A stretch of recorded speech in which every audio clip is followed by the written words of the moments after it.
गुरु ग्रंथ साहिब महाराज जी की पावन हजूरी अंदर जुड़ बैठे सतसंगी जनों, महाराज गुरबाणी दे विच तीन कर्मां दा जिक्र करते ने। अगर वो जिहड़े तीन कर्म मनुख कर लवे, कहते हैं उन्हां तिन्नां कर्मां दे करन दे नाल मनुख दे अंदरों भरम ते मोह कट्टे जाते हैं ते मनुख नूं सारी थावां ते परमात्मा नज़र आउंदा है। वो कर्म किहड़े किहड़े हैं? कहते पहली गल शब्द रतन हितंग मया कीर्तन कली क्रम कृत्वा मिटै भरम मोह तत्रागत। कहते ये तिन्ने करन दे नाल मनुख दा भरम ते मोह टुट जाता है। मनुख नूं सारी थावां ते परमात्मा नज़र आउंदा है। जिवें ही हर थां ते परमात्मा नज़र आउणा शुरू हो गया, नाल दी नाल डर भय अते चिंतावां खत्म हो जाणगीआं। मनुख दे अंदर मोह हंकार लोभ यही ऐसे विकार ने जिहड़े बार बार इस नूं जन्म देण दा कारण बनते हैं, क्योंकि इन्हां स्वादां दे विच मनुख नूं जिहड़ा परम आनंद है परमात्मा उस दा पता नहीं लगता।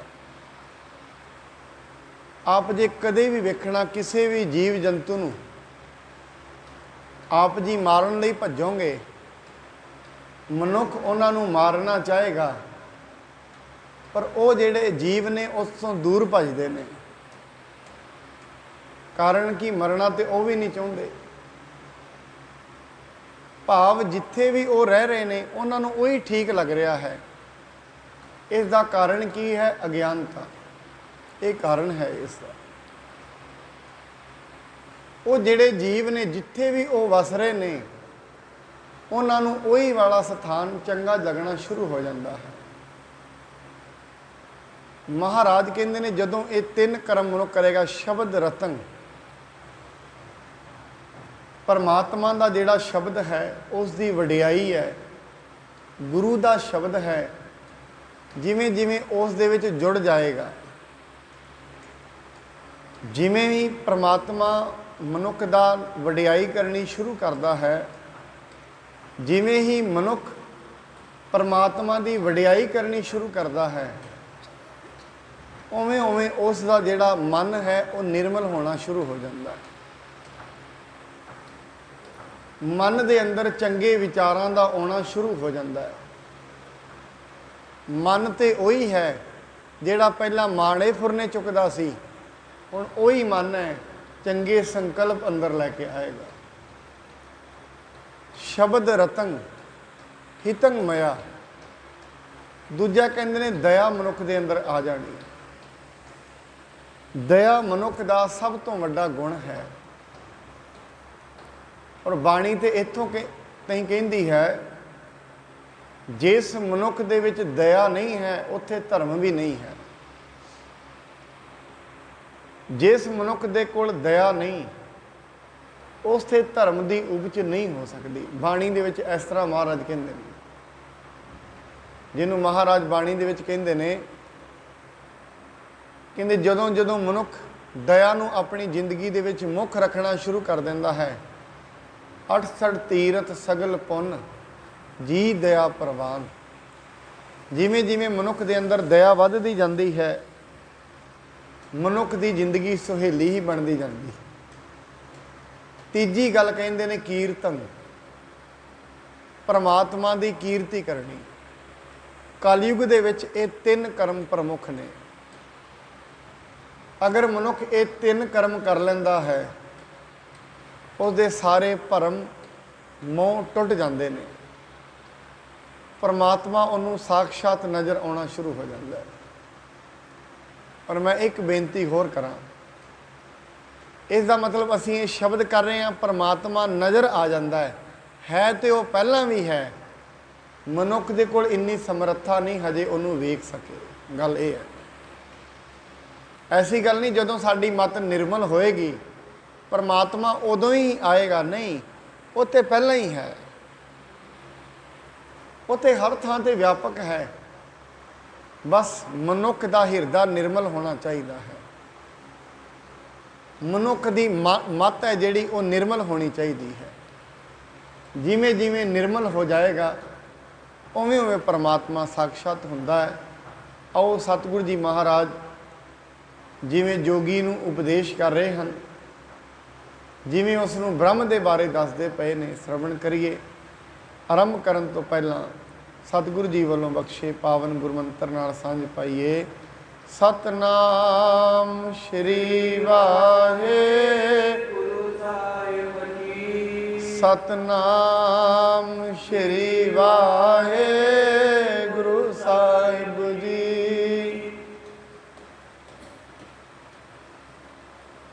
सो एक बीच बहुत बिद भयो, नाना रंग रूप निर्मयो।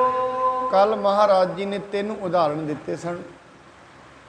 पहला उदाहरण तो महाराज जी ने बाजीगर का दिता है, फिर सुनियारे का उदाहरण दिता है। जिमें सुनियारे कोल जाने असी, सोना तो इको ही हुंदा है, उस सोने तो जदों अड अड रूप के कड़ा या होर कन्नां विच पाउण दे कुंडल बन जाते हैं, असी उन्होंने वख-वख रूप कहना शुरू कर देंगे। महाराज कहते है तो इको ही पसारा है, पर उन्हों दे रूप वेख वेख के सानू वखरा वखरा नज़र आता है। इवें जिवें असी बीज बीजते हैं धरती के अंदर, एक बीज बीजिया जाता है, उस बीज के बीजण के नाल ही वो बीज दे जिहड़ा दरख्त उगदा है, कई टाहणियां उसनूं उग जांदियां हन। फल लग के पुन पाकन होवा, बीज एकाकी बाकी जोवा। फिर जदों फल पक जाता है, बीज तो यात्रा शुरू हुई, फिर विच उहदे जिहड़ा दरख्त उहदियां शाखावां आ गईयां, पर जिद्दण फल लग्या फल दे विच फिर बीज आ गया। भाव यह है यात्रा बीज तो शुरू हुंदी है ते बीज विच ही समाप्त हो जाती है। मनुख की यात्रा परमात्मा तो शुरू हुई है, जिन्होंने बाणी कहती मन तू जोत स्वरूप है अपना मूल पछाण। उस जोत तो तेरी यात्रा शुरू हुई है, जदों तई उस जोत दे विच नहीं मिल जाएगा उदों तई यात्रा समाप्त नहीं होएगी। शरीर की यात्रा वखरी है, मन की यात्रा वखरी है, चेतना की यात्रा वखरी है। इनू मन कह लीए, चेतना कह लीए। इसनूं ही विद्वानां ने वख-वख रूपां विच बयान किया है। यात्रा शरीर की शुरू हुई है 5 तत्तां तो। 5 तत्त को तन रचियो, जानो चतुर सुजान, जेहते उपजियो नानका, लीन ताहे महिमा। इसनूं समझण दा यतन करना। शरीर बनिया 5 तत्तां दे नाल। मिट्टी नाल बनिया, हवा है, पानी है, अग्नि है, आकाश है। 5 तत्त इस दे विच ने। जिस दिन शरीर खत्म हुंदा है, ये 5 तत्त कित्थे जांदे ने? पंजे पंजे दे विच मिल जांदे ने। पानी पानी विच मिल जांदा है, अग थल्ले बलदी है, पानी नूं वाष्पीकरण कर दिंदी है। हवा हवा विच चली जाती है, मिट्टी मिट्टी विच मिल जाती है, अग्नि अग विच मिल जाती है, आकाश आकाश विच मिल जाता है। पर शरीर की यात्रा खत्म होने दे नाल जो इस दे अंदर जीव आत्मा है, मन है, उहदी यात्रा खत्म नहीं हुई। शरीर की यात्रा तो शरीर खत्म होने दे नाल खत्म हो गई, मन की चेतना की यात्रा नहीं खत्म हुई। इस करके शरीर का बिन सजाना मनुख का बिन सजाना नहीं है। शरीर खत्म हो जाते ने, यात्रा खत्म नहीं होती। यात्रा उस दिन खत्म होएगी जिसों ये मिलिया सी, चेतना उहदे विच ही जाके मिल जाए। पर वो जिस दिन वो मिल जाएगी उस दिन यात्रा खत्म हो जाएगी। इस करके मनुख नूं इस दुनिया ते वक्खो वक्खे तरीके नाल भरम फैलिया होया है। ये अपने शरीर के मार्ग नूं ही सब कुछ समझ बैठा है। ਸਰੀਰ ਨੂੰ ਇਹਨੂੰ ਜਨਮ ਮਿਲਿਆ, ਸਰੀਰ ਨੂੰ ਹੀ ਸਭ ਕੁਝ ਸਮਝ ਬੈਠਾ, ਪਰ ਇਸ ਨੂੰ ਇਹ ਨਹੀਂ ਪਤਾ ਸਰੀਰ ਵੱਖਰੀ ਚੀਜ਼ ਹੈ। ਸਰੀਰ ਨੂੰ ਨਾਮ ਦਿੱਤੇ ਗਏ ਨੇ, ਪਰ ਜਿਹੜੀ ਅੰਦਰ ਚੇਤਨਾ ਹੈ ਉਹ ਵੱਖਰੀ ਹੈ। ਜਿਵੇਂ ਰਾਤ ਨੂੰ ਅਸੀਂ ਵੇਖਦੇ ਹਾਂ, ਚੇਤਨਾ ਸੁਪਨੇ ਵਿੱਚ ਵੱਖਰੀ ਹੋ ਜਾਂਦੀ ਹੈ, ਸਰੀਰ ਅਲੱਗ ਪਿਆ ਹੁੰਦਾ ਹੈ, ਚੇਤਨਾ ਵੱਖਰੀ ਥਾਂ 'ਤੇ ਗਈ ਹੁੰਦੀ ਹੈ। ਅਗਰ ਜਿਵੇਂ ਸੁਪਨੇ ਦੇ ਵਿੱਚ ਸਰੀਰ ਦੀ ਚੇਤਨਾ ਹੈ, ਜੇ ਸਰੀਰ ਖਤਮ ਹੋ ਜਾਏ, ਉਹ ਚੇਤਨਾ ਜਿੱਥੇ ਖਲੋਤੀ ਹੋਏਗੀ ਉੱਥੋਂ ਹੀ ਦੁਬਾਰਾ ਜਨਮ ਸ਼ੁਰੂ ਹੋ ਜਾਏਗਾ, ਸੁਪਨੇ ਵਿੱਚੋਂ ਹੀ। ਇਸ ਕਰਕੇ ਸਰੀਰ ਵੱਖਰੀ ਚੀਜ਼ ਹੈ, ਜਿਹੜਾ ਅੰਦਰ ਇਹ ਬੋਲ ਰਿਹਾ ਹੈ ਇਹ ਵੱਖਰੀ ਚੀਜ਼ ਹੈ। ਜਿਹੜੀ ਚੇਤਨਾ ਅੰਦਰ ਬੋਲ ਤੇ ਪੈਦਾ ਹੁੰਦਾ ਹੈ ਸਰੀਰ ਕਰਕੇ, ਪਰ ਜਿਹੜੀ ਅੰਦਰ ਚੇਤਨਾ ਹੈ ਉਹ ਮਨੁੱਖ ਤੋਂ ਵੱਖਰੀ ਵਸਤੂ ਹੈ। ਪ੍ਰੇਤਮ ਪਿਛਾਰੀ ਬੀਜਹਿ ਰਹਿਓ, ਮਧਿ ਕਾਲ ਜਗ ਕੇ ਸਮ ਲਹਿਓ। ਹੁਣ ਮਹਾਰਾਜ ਬੀਜ ਤੇ ਦਰਖਤ ਦੇ ਉਦਾਹਰਣ ਤੋਂ ਹੀ ਜਗਤ ਨੂੰ ਦੱਸਦੇ ਨੇ। ਕਹਿੰਦੇ ਜਗਤ ਕਿਵੇਂ ਹੈ? ਜਗਤ ਵੀ ਇਸੇ ਤਰੀਕੇ ਨਾਲ ਹੈ। ਪਹਿਲਾਂ ਪਰਮਾਤਮਾ ਸੀ, ਕੀਤਾ ਪਸਾਓ, ਏਕੋ ਕਵਾਓ, ਤਿਸ ਤੇ ਹੋਏ ਲੱਖ ਦਰਿਆਓ। ਪਹਿਲਾਂ ਪਰਮਾਤਮਾ ਸੀ, ਉਹ ਪਰਮਾਤਮਾ ਨੇ ਆ ਸਭ ਕੁਝ ਬਣਾਇਆ। ਉਹਨੇ 84 ਲੱਖ ਜੁਨੀਆਂ ਬਣਾਈਆਂ। ਉਸ ਦੇ ਵਿੱਚ ਮਨੁੱਖ ਨੂੰ, ਕਿਸੇ ਨੂੰ ਰਾਜਾ, ਕਿਸੇ ਨੂੰ ਭਿਖਾਰੀ, ਕਿਸੇ ਨੂੰ ਕਾਰੋਬਾਰੀ, ਕਿਸੇ ਨੂੰ ਦਰਬਾਰੀ, ਕਿਸੇ ਨੂੰ ਪੁਜਾਰੀ, ਵੱਖੋ ਵੱਖਰੀਆਂ ਲਾਈਨਾਂ ਉਹਨੇ ਬਣਾਈਆਂ। ਕਿਸੇ ਨੂੰ ਕੋਈ ਉਪਾਧੀ ਦਿੱਤੀ, ਕਿਸੇ ਨੂੰ ਕੋਈ। ਵੱਖੋ ਵੱਖਰੀਆਂ ਉਪਾਧੀਆਂ ਦੇ ਕੇ ਜਿਸ ਦਿਨ ਪਰਮਾਤਮਾ ਇਹ ਪ੍ਰਿਥਵੀ ਨੂੰ ਖਤਮ ਕਰੇਗਾ, ਉਸ ਦਿਨ ਫਿਰ ਉਹ ਇਕੱਲਾ ਹੀ ਰਹਿ ਜਾਏਗਾ। ਇਹ ਸਭ ਕੁਝ ਉਹਦੇ ਵਿੱਚੋਂ ਪੈਦਾ ਹੋਇਆ, ਉਹਦੇ ਕਰਕੇ ਪੈਦਾ ਹੋਇਆ, ਉਹਨੇ ਪੈਦਾ ਕੀਤਾ। ਇਹਦਾ ਹੀ ਉਦਾਹਰਣ ਬੀਜ ਜਿਵੇਂ ਹੈ। ਜਿਵੇਂ ਬੀਜ ਤੋਂ ਦਰਖਤ ਪੈਦਾ ਹੋਇਆ, ਪਰ ਜੇ ਦਰਖਤ ਹੀ ਖਤਮ ਹੋ ਜਾਏ, ਜਦੋਂ ਬੀਜ ਰਹਿ ਜਾਂਦਾ ਹੈ, ਫਲ ਲੱਗ ਜਾਂਦਾ ਹੈ, ਇਕੱਲਾ ਬੀਜ ਰਹਿ ਜਾਂਦਾ ਹੈ, ਦਰਖਤ ਭਾਵੇਂ ਖਤਮ ਵੀ ਹੋ ਜਾਏ, ਉਸੇ ਬੀਜ ਤੋਂ ਫਿਰ ਬੀਜ ਪੈਦਾ ਹੋ ਜਾਣਗੇ। ਇਵੇਂ ਇਹ ਜਗਤ ਹੈ ਦੁਨੀਆ ਦਾ। ਅਸੀਂ ਜਿੰਨੇ ਇੱਥੇ ਬੈਠੇ ਹੋਏ ਹਾਂ, ਬਾਣੀ ਕਹਿੰਦੀ ਕਈ ਵਾਰ ਪਸਰਿਓ ਪਸਾਰ। ਬੜੀ ਵਾਰੀ ਇਹ ਪਸਾਰਾ ਪਸਰਿਆ ਹੈ, ਇੱਕ ਵਾਰੀ ਨਹੀਂ ਹੋਇਆ। ਇਹ ਦੁਨੀਆ ਬੜੀ ਵਾਰੀ ਪੈਦਾ ਹੋਈ ਹੈ, ਬੜੀ ਵਾਰੀ ਖਤਮ ਹੋਈ ਹੈ, ਔਰ ਪੈਦਾ ਹੁੰਦੀ ਰਹਿੰਦੀ ਹੈ, ਖਤਮ ਹੁੰਦੀ ਰਹਿੰਦੀ ਹੈ। ਇਸ ਕਰਕੇ ਇਹ ਪਰਮਾਤਮਾ ਦਾ ਸਾਰਾ ਖੇਡ ਹੈ, ਉਹਦੀ ਬਣਾਈ ਹੋਈ ਕੁਦਰਤ ਹੈ। ਉਹ ਆਪਣੀ ਖੇਡ ਨੂੰ ਆਪ ਹੀ ਚਲਾ ਰਿਹਾ ਹੈ। ਏਕ ਬ੍ਰਹਮ ਬਹੁ ਵਿਦ ਲਖ ਜਾਤ, ਜੋਗੀ ਸੁਨਹੁ ਔਰ ਦ੍ਰਿਸ਼ਟਾਂਤ। ਮਹਾਰਾਜ ਕਹਿੰਦੇ ਤਾਂ ਕਰਕੇ ਬ੍ਰਹਮ ਤੇ ਇੱਕ ਹੀ ਹੈ, ਉਸੇ ਤੋਂ ਫਿਰ ਅਨੇਕਾਂ ਚੀਜ਼ਾਂ ਪੈਦਾ ਹੁੰਦੀਆਂ ਨੇ। ਬਾਣੀ ਦੇ ਵਿੱਚ ਇੱਕ ਉਦਾਹਰਣ ਵੀ ਹੈ, ਏਕਾ ਮਾਈ ਜੁਗਤ ਵਿਆਈ, ਤਿੰਨ ਚੇਲੇ ਪ੍ਰਵਾਨ, ਇੱਕ ਸੰਸਾਰੀ, ਇੱਕ ਭੰਡਾਰੀ, ਇੱਕ ਲਾਏ ਦੀ ਬਾਣ। ਜਗਤ ਇਹ ਸਮਝਦਾ ਸੀ ਇੱਕ ਮਾਇਆ ਨੇ ਤਿੰਨ ਗੁਣ ਪੈਦਾ ਕੀਤੇ ਨੇ, ਰਜੋ ਗੁਣ, ਸਤੋ ਗੁਣ, ਤਮੋ ਗੁਣ। ਇਹ ਗੁਣ ਵੀ ਵੱਖੋ ਵੱਖਰੀਆਂ ਚੀਜ਼ਾਂ ਨੇ। ਜਿਹੜਾ ਮਨੁੱਖ ਆਲਸ ਵਿੱਚ ਜੀ ਰਿਹਾ ਹੈ, ਤਮੋ ਗੁਣ ਵਿੱਚ ਉਹ ਜੀ ਰਿਹਾ ਹੈ, ਸਿਰਫ ਸਰੀਰ ਦੇ ਤਲ ਤੇ ਜੀ ਰਿਹਾ ਹੈ। ਇੱਕ ਹੁੰਦਾ ਰਜੋ ਗੁਣ, ਥੋੜਾ ਭੱਜ ਦੌੜ ਵੀ ਕਰ ਲੈਂਦਾ ਹੈ, ਪੈਸਾ ਕਮਾ ਲੈਂਦਾ ਹੈ, ਮਨ ਦੇ ਤਲ ਤੇ ਜੀ ਰਿਹਾ, ਇਹਨੂੰ ਕਹਿੰਦੇ ਨੇ ਰਜੋ ਗੁਣ, ਭੱਜ ਦੌੜ ਵੀ ਕਰ ਲੈਂਦਾ। ਤੀਜਾ ਹੈ ਸਤੋ ਗੁਣ, ਜਿਹੜਾ ਥੋੜਾ ਥੋੜਾ ਦਾਨ ਪੁੰਨ ਵੀ ਕਰ ਲੈਂਦਾ ਹੈ, ਸੋ ਵੀ ਲੈਂਦਾ ਹੈ, ਭੱਜ ਵੀ ਲੈਂਦਾ, ਇਹਨੂੰ ਕਹਿੰਦੇ ਨੇ ਸਤੋ ਗੁਣ। ਜਿਹੜਾ ਇਹਨਾਂ ਤਿੰਨਾਂ ਤੋਂ ਉੱਤੇ ਹੋ ਜਾਂਦਾ ਹੈ, ਚੌਥੇ ਪਦ ਜਿਹਨੂੰ ਕਹਿੰਦੇ ਨੇ, ਉਹ ਮਾਇਆ ਤੋਂ ਨਿਰਲੇਪ ਹੋ ਜਾਂਦਾ ਹੈ।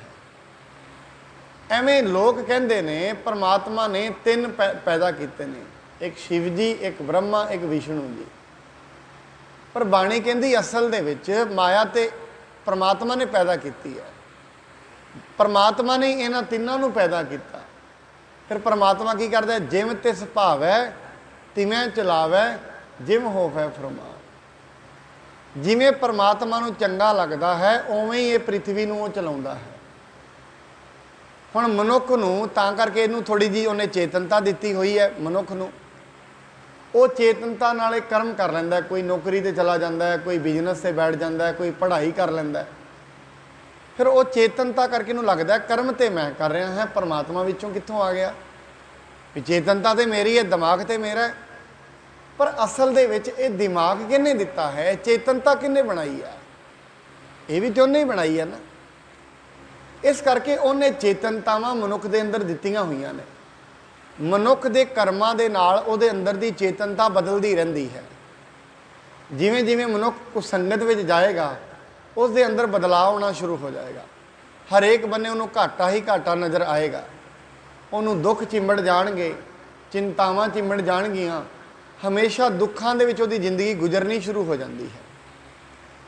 ਪਰ ਬਾਣੀ ਕਹਿੰਦੀ ਏਕਾ ਮਾਈ ਜੁਗਤ ਵਿਆਈ ਤਿੰਨ ਚੇਲੇ ਪ੍ਰਵਾਨ, ਇੱਕ ਸੰਸਾਰੀ ਇੱਕ ਭੰਡਾਰੀ ਇੱਕ ਲਾਏ ਦੀ ਬਾਣ, ਜਿਵ ਤਿਸ ਭਾਵੈ ਤਿਵੇਂ ਚਲਾਵੈ ਜਿਮ ਹੋਵੈ ਫਰਮਾਨ, ਉਹ ਵੇਖੈ ਉਹਨਾਂ ਨਦਰ ਨਾ ਆਵੈ ਬਹੁਤਾ ਇਹੋ ਵਿਡਾਣ।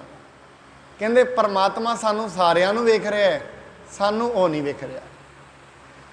ਮਹਾਰਾਜ ਕਹਿੰਦੇ ਨੇ ਵੀ ਜਿਵੇਂ ਉਹਨੂੰ ਚੰਗਾ, ਜਿਮ ਤਿਸ ਭਾਵੈ ਤਿਵੇਂ ਚਲਾਵੈ ਜਿਮ ਹੋਵੈ ਫਰਮਾਨ, ਉਹ ਵੇਖੈ ਉਹਨਾਂ ਨਜ਼ਰ ਨਾ ਆਵੈ।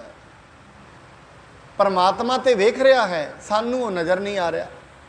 ਇਹੀ ਸਾਡੀ ਅਗਿਆਨਤਾ ਹੈ, ਇਹੀ ਦੁੱਖਾਂ ਦਾ ਕਾਰਨ ਹੈ। ਉਹ ਸਾਨੂੰ ਵੇਖੀ ਜਾ ਰਿਹਾ, ਸਾਡੀ ਪ੍ਰਤਪਾਲਨਾ ਕਰ ਰਿਹਾ ਹੈ, ਹਰੇਕ ਕੰਮ ਵਿੱਚ ਸਹਾਈ ਹੁੰਦਾ ਹੈ, ਪਰ ਸਾਨੂੰ ਉਹ ਨਜ਼ਰ ਨਹੀਂ ਆ ਰਿਹਾ। ਉਹ ਵੇਖੈ ਉਹਨਾਂ ਨਜ਼ਰ ਨਾ ਆਵੈ ਬਹੁਤਾ ਇਹੋ ਵਿਡਾਣ। ਇਹੀ ਤੇ ਅਚਰਜ ਵਾਲੀ ਗੱਲ ਹੈ। ਇਵੇਂ ਸਮਝ ਲਈਏ ਜਿਵੇਂ ਕਿਸੇ ਕੰਪਨੀ ਦੇ ਵਿੱਚ ਕੈਮਰੇ ਲੱਗੇ ਨੇ। ਹੁਣ ਕੈਮਰਿਆਂ ਵਾਲਾ ਜਿਹੜਾ ਮਨੁੱਖ ਕਮਰੇ ਵਿੱਚ ਬੈਠਾ ਹੋਇਆ ਹੈ, ਹੁਣ ਜਿਹੜੇ ਕੈਮਰੇ ਲੱਗੇ ਨੇ ਮਨੁੱਖਾਂ ਨੂੰ ਤੇ ਕੈਮਰੇ ਵੇਖ ਰਹੇ ਨੇ, ਉਹ ਜਿਹੜਾ ਅੰਦਰ ਬੈਠਾ ਉਹਨੂੰ ਤੇ ਮਨੁੱਖ ਵੇਖ ਰਹੇ ਨੇ, ਪਰ ਜਿਹੜੇ ਉਹ ਨੇ ਉਹਨਾਂ ਨੂੰ ਉਹ ਨਹੀਂ ਵੇਖ ਰਿਹਾ। ਕੌਣ ਵੇਖ ਰਿਹਾ ਅੰਦਰ? ਬਸ ਐਵੇਂ ਹੈ। ਪਰਮਾਤਮਾ ਇਵੇਂ ਸਮਝ ਲਓ ਵੀ ਜਿਹੜਾ ਕੈਮਰਿਆਂ ਦੇ ਪਿੱਛੇ ਬੈਠਾ ਡਰਾਈਵ ਕਰ ਰਿਹਾ ਹੈ, ਉਹ ਸਾਡੇ ਇੱਕ ਇੱਕ ਕਰਮ ਨੂੰ ਜਾਣਦਾ ਹੈ। ਬਾਣੀ ਤੇ ਕਹਿੰਦੀ ਤੇਰੇ ਅੰਦਰ ਦੀਆਂ ਸਾਰੀਆਂ ਹੀ ਗੱਲਾਂ ਉਹ ਜਾਣਦਾ ਹੈ, ਸਾਰੀਆਂ ਹੀ, ਕਿਉਂਕਿ ਦੂਰ ਨਹੀਂ ਹੈ, ਤੇਰੇ ਨਾਲ ਹੀ ਹੈ ਉਹ। ਪਰ ਮੈਂ ਇਹ ਵੀ ਕਹਿ ਦਿਆਂ, ਬਾਣੀ ਕਹਿੰਦੀ ਉਹ ਨਾਲ ਹੀ ਨਹੀਂ, ਉਹ ਤੂੰ ਹੀ ਹੈ, ਤੈਨੂੰ ਨਜ਼ਰ ਨਹੀਂ ਆ ਰਿਹਾ। ਬਸ ਆਪਣਾ ਮੂਲ ਨਹੀਂ ਤੂੰ ਪਛਾਣਿਆ, ਤੂੰ ਉਹੀ ਹੈ। ਮਨ ਤੂੰ ਜੋਤ ਸਰੂਪ ਹੈ, ਆਪਣਾ ਮੂਲ ਪਛਾਣ। ਪਰਮਾਤਮਾ ਉਹ ਕੈਮਰਾ ਵੇਖਣ ਵਾਲਾ ਹੈ ਜਿਹੜਾ ਆਰਾਮ ਨਾਲ ਬੈਠਾ ਹੋਇਆ ਹੈ, ਤੇ ਮਨੁੱਖ ਉਹ ਹੈ ਜਿਹੜਾ ਅੱਗੇ ਕੈਮਰੇ ਦੇ ਸਾਹਮਣੇ ਕੰਮ ਕਰ ਰਿਹਾ ਹੈ। ਮਹਾਰਾਜ ਕਹਿੰਦੇ ਉਹ ਵੇਖੈ ਉਹਨਾਂ ਨਜ਼ਰ ਨਾ ਆਵੈ ਬਹੁਤਾ ਇਹੋ ਵਿਡਾਣ। ਜਿਵੇਂ ਮਨੁੱਖ ਨੂੰ ਪਰਮਾਤਮਾ ਨਜ਼ਰ ਆਉਂਦਾ ਹੈ, ਮਹਾਰਾਜ ਕਹਿੰਦੇ ਉਹਦੀ ਇੱਕੋ ਹੀ ਨਿਸ਼ਾਨੀ ਹੈ। ਕਹਿੰਦੇ ਉਹਦੇ ਅੰਦਰ ਜਿੱਦਣ ਹਿਰਦੇ ਬਸੰਤ ਭੈ ਪੀਤ ਦੂਤਹ, ਕਹਿੰਦੇ ਜਿਵੇਂ ਪਰਮਾਤਮਾ ਹਿਰਦੇ ਦੇ ਅੰਦਰ ਵਸ ਜਾਂਦਾ ਹੈ, ਇਸ ਤੋਂ ਕਾਮ ਕ੍ਰੋਧ ਲੋਭ ਵੀ ਡਰ ਖਾਣਾ ਸ਼ੁਰੂ ਕਰ ਦਿੰਦੇ ਨੇ। ਕਰਮ ਕਰਤ ਮਹਾ ਨਿਰਮਲਹ, ਉਹ ਮਨੁੱਖ ਨਿਰਮਲ ਕਰਮ ਕਰਨੇ ਸ਼ੁਰੂ ਕਰ ਦਿੰਦਾ ਹੈ। ਉਹਦੀ ਇਹ ਨਿਸ਼ਾਨੀ ਹੈ। ਕਦੇ ਕਿਸੇ ਨੂੰ ਮਾੜਾ ਨਹੀਂ ਬੋਲੇਗਾ, ਜ਼ੁਬਾਨ ਤੋਂ ਮਾੜੇ ਲਫ਼ਜ਼ ਨਹੀਂ ਬੋਲੇਗਾ, ਮਾੜੀ ਚੀਜ਼ਾਂ ਨੂੰ ਸ਼ਰਵਣ ਨਹੀਂ ਕਰੇਗਾ। ਕਾਰਨ ਕੀ? ਉਸ ਨੂੰ ਪਤਾ ਲੱਗ ਜਾਂਦਾ ਹੈ ਇੱਕ ਇੱਕ ਚੀਜ਼ ਮੇਰਾ ਕਰਮ ਬਣਦੀ ਹੈ ਤੇ ਇਹ ਮੈਨੂੰ ਪਰਮਾਤਮਾ ਤੋਂ ਤੋੜ ਦੇਵੇਗੀ। ਤਾਂ ਕਰਕੇ ਉਹ ਮਨੁੱਖ ਪਰਮਾਤਮਾ ਤੋਂ ਡਰਦਾ ਰਹਿੰਦਾ ਹੈ। ਔਰ ਡਰਦਾ ਕੌਣ ਹੈ? ਜਿਸ ਨੂੰ ਪਰਮਾਤਮਾ ਨਜ਼ਰ ਆ ਜਾਂਦਾ ਹੈ। ਲਾਖੋਂ ਘਟ ਮਹਿ ਏਕ ਗਗਨ ਲਹਿ, ਰਹਿ ਅਲੇਪ ਲੇਪ ਜਿਸ ਕੋ ਨਹਿ। ਜਿਵੇਂ ਲੱਖਾਂ ਹੀ ਘੜੇ ਨੇ, ਲੱਖਾਂ ਘੜਿਆਂ ਦੇ ਵਿੱਚ ਆਕਾਸ਼ ਹੁੰਦਾ ਹੈ। ਕਦੇ ਘੜੇ ਭਰ ਦੇਵੋ, ਪਾਣੀ ਦੇ ਗਲਾਸ ਭਰ ਲਵੋ, ਪਾਣੀ ਦੇ ਗਲਾਸਾਂ ਦੇ ਵਿੱਚ ਤੁਸੀਂ ਨਜ਼ਰ ਵੇਖੋਗੇ ਸਾਰਿਆਂ ਵਿੱਚ ਆਕਾਸ਼ ਨਜ਼ਰ ਆਉਂਦਾ ਹੈ, ਪਰ ਆਕਾਸ਼ ਨੂੰ ਪਾਣੀ ਨਹੀਂ ਲੱਗਦਾ ਹੈ। ਆਕਾਸ਼ ਨਜ਼ਰ ਤੇ ਆ ਰਿਹਾ ਗਲਾਸਾਂ ਵਿੱਚ, ਪਰ ਇਹ ਤੇ ਨਹੀਂ ਪਾਣੀ ਨਾਲ ਆਕਾਸ਼ ਵੀ ਗਿੱਲਾ ਹੋ ਗਿਆ, ਨਹੀਂ। ਇਵੇਂ ਪਰਮਾਤਮਾ ਸਾਡੇ ਅੰਦਰ ਹੀ ਰਹਿੰਦਾ। ਇਹ ਨਹੀਂ ਹੈ ਜੇ ਮਨੁੱਖ ਚੋਰੀ ਕਰ ਰਿਹਾ ਤੇ ਉਹ ਵੀ ਚੋਰ ਬਣ ਗਿਆ, ਨਹੀਂ, ਐਸਾ ਨਹੀਂ ਹੈ। ਭਾਵੇਂ ਸਾਰੀ ਰਚਨਾ ਉਹਦੀ ਰਚੀ ਹੈ, ਪਰ ਉਹ ਅੰਦਰੋਂ ਨਿਰਲੇਪ ਰਹਿੰਦਾ ਹੈ। ਮਨੁੱਖ ਦੀ ਹਉਮੈ ਹੈ ਜਿਹੜੀ, ਇਹ ਇਸ ਨੂੰ ਉਤੋਂ ਤੋੜ ਕੇ ਰੱਖਦੀ ਹੈ ਪਰਮਾਤਮਾ ਤੋਂ। ਹਉਮੈ ਮਤਲਬ ਮੈਂ ਕੁਛ ਹਾਂ, ਇਹ ਉਹਨੂੰ ਤੋੜ ਕੇ ਰੱਖਦੀ ਹੈ। ਜਿਵੇਂ ਜਿਵੇਂ ਮਨੁੱਖ ਦੀ ਹਉਮੈ ਖਤਮ ਹੁੰਦੀ ਜਾਏਗੀ, ਇਹ ਫਿਰ ਉਸ ਦੀਆਂ ਵਡਿਆਈਆਂ ਗਾਣੀਆਂ ਸ਼ੁਰੂ ਕਰ ਦਿੰਦਾ ਹੈ। ਦਿਨ ਰਾਤ ਮਨੁੱਖ ਉਹਦੀ ਹੀ ਵਡਿਆਈ ਗਾਉਂਦਾ ਹੈ। ਇਹੀ ਕਹਿੰਦਾ ਪਰਮਾਤਮਾ ਤੇਰੀ ਵਡਿਆਈ ਹੈ ਸਭ, ਕਹੋ ਨਾਨਕ ਸਭ ਤੇਰੀ ਵਡਿਆਈ, ਕੋਈ ਨਾਉ ਨਾ ਜਾਣੈ ਮੇਰਾ। ਇਹ ਤੇਰੀ ਵਡਿਆਈ ਹੈ। ਤੂੰ ਮੇਰੇ ਤੋਂ ਨਿਰਮਲ ਕਰਮ ਕਰਾ ਰਿਹਾ ਹੈ, ਪਰਿਵਾਰ ਪਾਲ ਰਿਹਾ ਹੈ, ਤੂੰ ਹੀ ਪਾਲ ਰਿਹਾ ਹੈ, ਮੈਂ ਕੁਛ ਵੀ ਨਹੀਂ ਹਾਂ। ਕਹਿੰਦੇ ਜਿਵੇਂ ਲੱਖਾਂ ਘੜਿਆਂ ਦੇ ਵਿੱਚ ਆਕਾਸ਼ ਰਹਿੰਦਾ ਹੈ, ਇਵੇਂ ਪਰਮਾਤਮਾ ਸਾਰੀ ਦੁਨੀਆ ਦੇ ਵਿੱਚ ਰਹਿੰਦਾ ਹੋਇਆ ਵੀ ਨਿਰਲੇਪ ਰਹਿੰਦਾ ਹੈ। ਜਬ ਹੀ ਫੂਟ ਜਾਹੇ ਘਟ ਸਾਰੇ, ਸੋ ਨਭ ਇੱਕ ਹੀ ਪਰਹਿ ਨਿਹਾਰੇ। ਹੁਣ ਜਦੋਂ ਘੜੇ ਸਾਰੇ ਹੀ ਟੁੱਟ ਜਾਣ ਫਿਰ ਉਹ ਇੱਕ ਆਕਾਸ਼ ਰਹਿ ਜਾਂਦਾ ਹੈ। ਵੱਖੋ ਵੱਖਰਾ ਨਜ਼ਰ ਤੇ ਆ ਰਿਹਾ ਹੈ, ਪਰ ਜਿਵੇਂ ਘੜੇ ਟੁੱਟ ਗਏ ਫਿਰ ਉਹ ਇਕੱਲਾ ਹੀ ਰਹਿ ਗਿਆ। ਇਵੇਂ ਇਹ ਜਿਹੜੀ ਦੁਨੀਆ ਹੈ ਸਾਰੇ ਘੜੇ ਨੇ, ਇਹਨਾਂ ਦੇ ਵਿੱਚ ਪਰਮਾਤਮਾ ਸਾਨੂੰ ਨਜ਼ਰ ਆਉਂਦਾ ਹੈ। ਜਿਸ ਦਿਨ ਇਹ ਸਾਰੀ ਦੁਨੀਆ ਖਤਮ ਹੋ ਜਾਏਗੀ ਫਿਰ ਉਹ ਇੱਕ ਹੀ ਰਹਿ ਜਾਏਗਾ। ਕਿਉਂਕਿ ਕੀਤਾ ਪਸਾਓ ਏਕੋ ਕਵਾਓ, ਤਿਸ ਤੇ ਹੋਏ ਲੱਖ ਦਰਿਆਓ। ਫਿਰ ਮਹਾਰਾਜ ਅੱਗੇ ਪਤਾ ਕਹਿੰਦੇ ਨੇ, ਕੁਦਰਤ ਕਵਣ ਕਹਾ ਵਿਚਾਰ, ਵਾਰਿਆ ਨਾ ਜਾਵਾਂ ਏਕ ਵਾਰ, ਜੋ ਤੁਧ ਭਾਵੈ ਸਾਈ ਭਲੀ ਕਾਰ, ਤੂੰ ਸਦਾ ਸਲਾਮਤ ਨਿਰੰਕਾਰ। हे परमात्मा वाहिगुरु, मेरी इन्नी शक्ति नहीं है मैं तेरे बारे विचार कर सका, तेरे बारे जान सका, क्योंकि पिता का जन्म के जाने पूत, मेरी तू आ बुद्धि है, तू ही मेरी बनाई हुई है, और मेरी बुद्धि इतनी वड्डी नहीं है जो तेनू संभालेगी अपने अंदर। पर इस करके मैं हमेशा अगर कर्म भी करांगा, मेरे कर्मां दे विच ही होमे या खोट रह ही जाती है। ਘਟ ਲੈ ਗੰਨ ਹੈ ਇਤੋ ਉਤਮਾਹੇ, ਨਭ ਰਸ ਏਕ ਨਾ ਆਵਹਿ ਜਾਹੇ। ਕਹਿੰਦੇ ਇੱਕ ਗੱਲ ਹੋਰ ਵੀ ਸੁਣੋ ਕਿ ਜਿਵੇਂ ਜਿਵੇਂ ਘੜਾ ਹੈ, ਘੜੇ ਨੂੰ ਇੱਧਰ ਉੱਧਰ ਲੈ ਕੇ ਜਾਓਗੇ, ਇਹ ਥੋੜੀ ਨਾ ਵੀ ਉਹਦੇ ਨਾਲ ਜਿਹੜਾ ਆਕਾਸ਼ ਵੀ ਉਹ ਇੱਧਰ ਉੱਧਰ ਜਾਏਗਾ, ਉਹ ਤੇ ਨਹੀਂ ਜਾਂਦਾ। ਪਾਣੀ ਦਾ ਗਲਾਸ ਫੜੋ, ਇੱਧਰ ਉੱਧਰ ਲੈ ਕੇ ਜਾਓ, ਪਾਣੀ ਦਾ ਗਲਾਸ ਹੀ ਜਾ ਰਿਹਾ ਹੈ, ਪਰ ਜਿਹੜਾ ਉਹਦੇ ਅੰਦਰ ਆਕਾਸ਼ ਹੈ ਉਹ ਤੇ ਉੱਥੇ ਹੀ ਖੜਾ ਹੈ। ਇਵੇਂ ਮਨੁੱਖ ਤੇ ਭੱਜਦਾ ਫਿਰਦਾ, ਇਹ ਨਹੀਂ ਇਹਦੇ ਅੰਦਰ ਜਿਹੜਾ ਪਰਮਾਤਮਾ ਹੈ, ਚੇਤਨਤਾ ਹੈ, ਉਹ ਵੀ ਭੱਜਦੀ ਫਿਰਦੀ ਹੈ, ਨਹੀਂ, ਉਹ ਸਥਿਰ ਹੈ। ਮਨੁੱਖ ਦੀ ਜਿਹੜੀ ਅਗਿਆਨ ਹੈ ਉਹਦੇ ਕਰਕੇ ਇਹ ਭੱਜਦਾ ਫਿਰਦਾ ਹੈ। ਜੋ ਹੋਵਹਿ ਪੂਰਨ ਸਭ ਥਾਨ, ਤਿਸ ਕੋ ਬਨਹਿ ਨਾ ਆਵਣ ਜਾਣ। ਇਸ ਕਰਕੇ ਜਿਹੜਾ ਪੂਰਨ ਹੋਏ ਸਾਰੀਆਂ ਥਾਵਾਂ ਤੇ, ਉਹਦਾ ਆਣਾ ਜਾਣਾ ਨਹੀਂ ਬਣਦਾ ਭਰਾ। ਭਾਵ ਇਹ ਪਰਮਾਤਮਾ ਨਾ ਮਰਦਾ ਹੈ ਨਾ ਜੰਮਦਾ ਹੈ, ਨਾ ਉਹ ਮਰੈ ਨਾ ਹੋਵੇ ਸੋਗ, ਦਿੰਦਾ ਰਹਿ ਨਾ ਚੂਕੈ ਭੋਗ। ਗੁਣ ਇਹੋ ਹੋਰ ਨਾ ਹੀ ਕੋਏ, ਨਾ ਕੋ ਹੋਆ ਨਾ ਕੋ ਹੋਏ। ਉਹਦਾ ਇਹੀ ਗੁਣ ਹੈ, ਨਾ ਉਹ ਮਰਦਾ ਹੈ ਨਾ ਉਹ ਜੰਮਦਾ ਹੈ। ਉਹ ਦਿੰਦਾ ਰਹਿੰਦਾ, ਦੁਨੀਆ ਨੂੰ ਪਦਾਰਥ ਦਿੰਦਾ ਰਹਿੰਦਾ ਹੈ। ਉਹਨੇ ਆ ਸਾਰੀ ਪ੍ਰਿਥਵੀ ਪੈਦਾ ਕੀਤੀ ਹੈ। ਕੈਸਾ ਉਹ ਕਲਾਕਾਰ ਹੈ, ਇੱਕੋ ਵਾਰੀ ਧਰਤੀ ਵਿੱਚ ਇੰਨੀ ਸ਼ਕਤੀ ਪੈਦਾ ਕਰ ਦਿੱਤੀ। ਕਰੋੜਾਂ ਸਾਲ ਹੋ ਗਏ ਨੇ ਲੋਕਾਂ ਨੂੰ, ਇੱਕ ਬੀਜ ਪਾਉਂਦੇ ਨੇ 19 ਵੀ ਕੱਢ ਲੈਂਦੇ ਨੇ। ਕਰੋੜਾਂ ਹੀ ਸਾਲ ਹੋ ਗਏ ਨੇ, ਆਏ ਵਾਰੇ ਦੇ ਵਿੱਚ ਬੀਜ ਪਾਈ ਜਾਂਦੇ ਨੇ, ਕੱਢੀ ਜਾਂਦੇ ਨੇ, ਪਾਈ ਜਾਂਦੇ ਨੇ, ਕੱਢੀ ਜਾਂਦੇ ਨੇ। ਕੈਸਾ ਉਹ ਪਰਮਾਤਮਾ ਹੈ, ਕਿੰਨੀ ਉਹਨੇ ਸ਼ਕਤੀ ਪਾ ਦਿੱਤੀ ਹੈ ਧਰਤੀ ਵਿੱਚ, ਔਰ ਇੱਕੋ ਵਾਰੀ ਪਾ ਦਿੱਤੀ ਹੈ। ਕੀਤਾ ਪਸਾਓ ਏਕੋ ਖਵਾਓ, ਇੱਕੋ ਵਾਰੀ ਮਹਾਰਾਜ ਨੇ ਸਾਰਾ ਕੁਝ ਪਾ ਦਿੱਤਾ ਹੈ।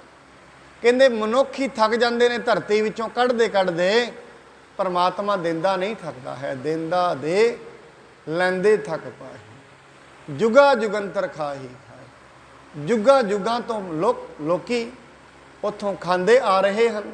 ਇਸ ਕਰਕੇ ਮਹਾਰਾਜ ਜੀ ਕਹਿੰਦੇ ਨੇ ਜਿਹੜੀ ਚੀਜ਼ ਬਦਲ ਜਾਏ ਨਾ, ਉਹਦਾ ਆਣਾ ਜਾਣਾ ਬਣਦਾ ਹੈ। ਜਿਵੇਂ ਸਾਡਾ ਸਰੀਰ ਹੈ, ਇਹ ਬਦਲਦਾ ਹੈ, ਤਾਂ ਹੀ ਕਰਕੇ ਇਹ ਖਤਮ ਹੋ ਜਾਏਗਾ। ਜਿਹੜੀ ਚੀਜ਼ ਬਦਲੇਗੀ ਨਾ ਉਹ ਖਤਮ ਹੋ ਜਾਏਗੀ। ਸਰੀਰ ਵੇਖੋ, ਪਹਿਲਾਂ ਬਚਪਨ ਵਿੱਚ ਕੈਸਾ ਸੀ, ਜਵਾਨੀ ਵਿੱਚ ਕੈਸਾ ਹੋ ਗਿਆ, ਹੁਣ ਬੁਢੇਪੇ ਵਿੱਚ ਹੋਰ ਅੱਗੇ ਹੋ ਗਿਆ। ਹੁਣ ਇਹ ਬਦਲ ਗਿਆ। ਜਿਹੜਾ ਬਦਲ ਜਾਏ ਉਹ ਸੱਚ ਨਹੀਂ ਹੁੰਦਾ, ਉਹ ਝੂਠ ਹੁੰਦਾ ਹੈ। ਸੱਚ ਕੀ ਹੈ? ਜਿਹੜਾ ਹਮੇਸ਼ਾ ਰਵੇ, ਸਥਿਰ ਰਵੇ। ਪਰਮਾਤਮਾ ਸੱਚ ਹੈ, ਉਹ ਬਦਲਦਾ ਨਹੀਂ ਹੈ। ਇਸ ਕਰਕੇ ਉਹ ਸਦੀਵੀ ਹੀ ਰਹਿਣ ਵਾਲਾ ਹੈ। ਸਦਾ ਹੀ ਮਨੁੱਖਾਂ ਨੂੰ, ਅਸੀਂ ਚਲੇ ਜਾਵਾਂਗੇ ਇਹ ਨਹੀਂ ਹੈ, ਅਸੀਂ ਚਲੇ ਜਾਵਾਂਗੇ ਤੇ ਧਰਤੀ ਤੇ ਪਾਣੀ ਖਤਮ ਹੋ ਜਾਏਗਾ ਜਾਂ ਧਰਤੀ ਤੇ ਅੰਨ ਖਤਮ ਹੋ ਜਾਏਗਾ। ਇਹ ਸਦਾ ਹੀ ਰਹਿਣਾ ਹੈ। ਇਹ ਕੰਮ ਉਹਦਾ ਹੈ, ਉਹਨੇ ਸਾਰਾ ਕੁਝ ਪਸਾਰਾ ਬਣਾਇਆ ਹੋਇਆ ਹੈ, ਉਹਨੇ ਆਪ ਹੀ ਸਾਰਿਆਂ ਨੂੰ ਪਾਲਣਾ ਕਰਨਾ ਹੈ। ਤਥਾ ਬ੍ਰਹਮ ਇੱਕ ਰਸ ਸਭ ਮਾਹੇ, ਸਭ ਹੈ ਪ੍ਰਕਾਸ਼ੈ ਲੇਪੈ ਨਾਹੈ। ਇਸ ਕਰਕੇ ਇੱਕ ਪਰਮਾਤਮਾ ਸਭ ਮਹਿ ਜੋਤ, ਜੋਤ ਹੈ ਸੋਏ, ਤਿਸ ਦੇ ਚਾਨਣ ਸਭ ਮਹਿ ਚਾਨਣ ਹੋਏ। ਗੁਰ ਸਾਖੀ ਜੋਤ ਪ੍ਰਗਟ ਹੋਏ, ਜੋ ਤਿਸ ਭਾਵੈ ਸੋ ਆਰਤੀ ਹੋਏ। ਮਹਾਰਾਜ ਬਾਣੀ ਦੇ ਵਿੱਚ ਕਹਿੰਦੇ ਨੇ ਉਹ ਸਾਰਿਆਂ ਦੇ ਵਿੱਚ ਇੱਕੋ ਹੀ ਵਰਤ ਰਿਹਾ ਹੈ। ਪਰ ਮਨੁੱਖ ਦੇ ਅੰਦਰ ਉਹ ਜੋਤ ਪ੍ਰਗਟ ਕਿਵੇਂ ਹੋਏਗੀ? ਜਦੋਂ ਗੁਰੂ ਦੀਆਂ ਸਿੱਖਿਆਵਾਂ ਤੇ ਉਹ ਤੁਰੇਗਾ। ਜਿਵੇਂ ਜਿਵੇਂ ਗੁਰੂ ਦੀ ਸਿੱਖਿਆ ਤੇ ਉਹ ਤੁਰਦਾ ਹੈ, ਸਤ ਸੰਗਤ 'ਚ ਕਹੀ ਗਈ ਸਿੱਖਿਆ ਤੇ ਚੱਲ ਪੈਂਦਾ ਹੈ, ਉਵੇਂ ਉਵੇਂ ਮਨੁੱਖ ਨੂੰ ਖੁਸ਼ੀ ਆਨੰਦ ਪ੍ਰਾਪਤ ਹੋਣਾ ਸ਼ੁਰੂ ਹੋ ਜਾਂਦਾ ਹੈ। ਸਤ ਚੇਤਨ ਆਨੰਦ ਸਰੂਪ ਜਿਵ ਜਿਵ ਪ੍ਰਤ ਇਹ ਅਨੂਪ। ਪਰਮਾਤਮਾ ਕੈਸਾ ਹੈ? ਸਤ ਸੁਹਾਣ ਸਦਾ ਮਨ ਚਾਓ। ਸਤ ਚਿਤ ਆਨੰਦ, ਉਹ ਹਮੇਸ਼ਾ ਹੀ ਵਿਆਪਕ ਹੈ, ਉਹ ਹਮੇਸ਼ਾ ਹੀ ਸਤ ਚਿਤ ਆਨੰਦ ਹੈ। ਸੱਚ ਕੀ ਹੈ? ਮਹਾਰਾਜ ਕਹਿੰਦੇ ਨੇ ਏਕੋ ਨਾਮ ਹੁਕਮ ਹੈ, ਨਾਨਕ ਸਤਿਗੁਰ ਦੀਆ ਬੁਝਾਏ ਜੀਓ। ਸੱਚ ਕੀ ਹੈ? ਉਹ ਇੱਕ ਪਰਮਾਤਮਾ ਜਿਹੜਾ ਕਦੀ ਬਦਲਦਾ ਨਹੀਂ ਹੈ। ਜਿਹੜੇ ਪਰਮਾਤਮਾ ਦੇ ਭਗਤ ਹੋ ਜਾਂਦੇ ਨੇ ਨਾ, ਉਹ ਵੀ ਐਸੇ ਹੀ ਹੋ ਜਾਂਦੇ ਨੇ ਸਦਾ ਹੀ। ਨਾ ਉਹਨਾਂ ਅੰਦਰ ਹਰਖ ਹੁੰਦਾ ਹੈ, ਨਾ ਸ਼ੋਕ ਹੁੰਦਾ ਹੈ।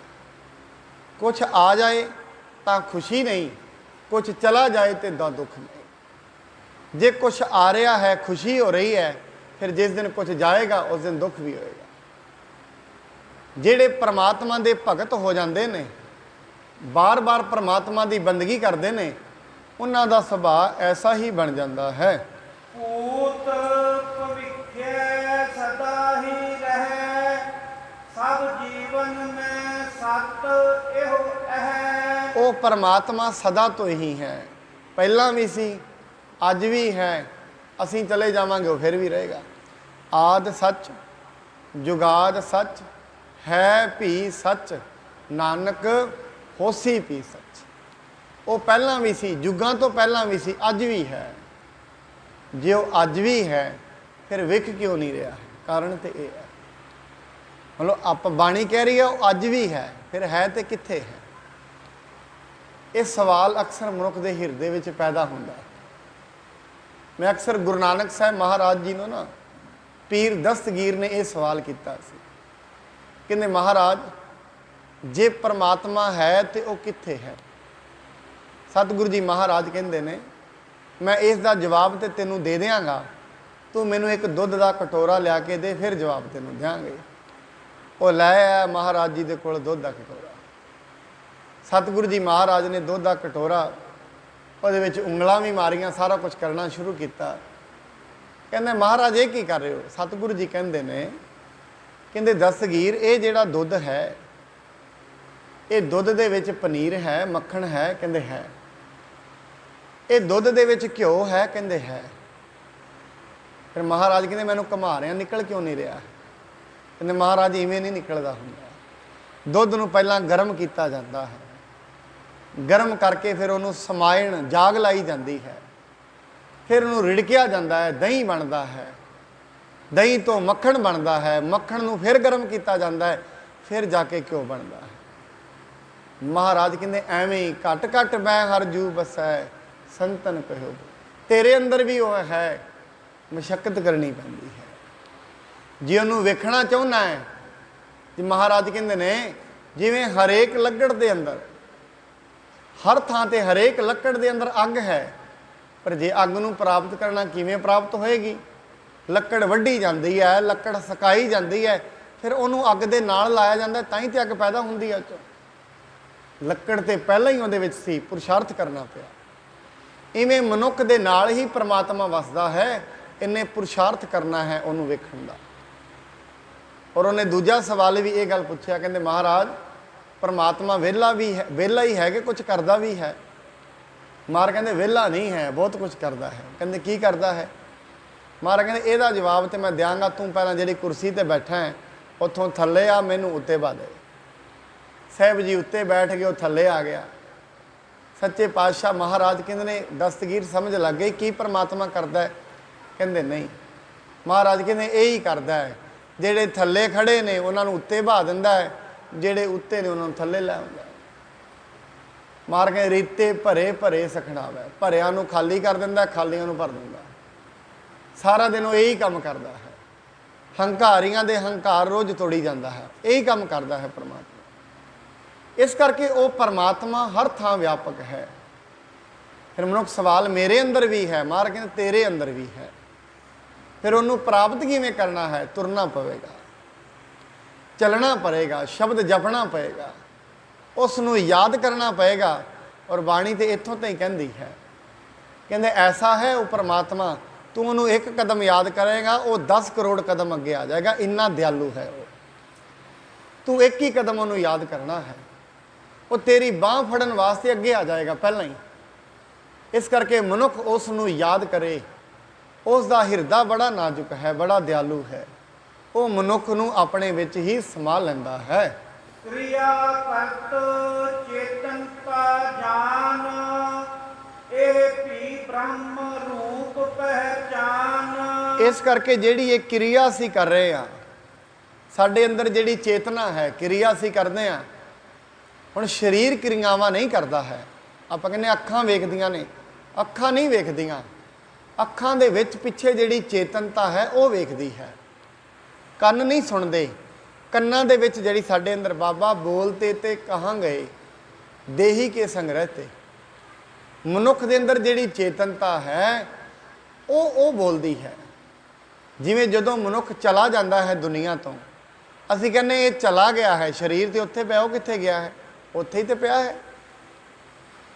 ਜੇ ਬਾਣੀ ਕਰੇ, ਬਾਣੀ ਕਹਿੰਦੀ ਕੌਣ ਮੁਆਰੇ ਕੌਣ ਮੁਆ, ਬ੍ਰਹਮ ਗਿਆਨੀ ਮਿਲ ਕਰੋ ਵਿਚਾਰਾ। ਇਹ ਤੇ ਵੇਖੋ ਮਰਿਆ ਕੌਣ ਹੈ।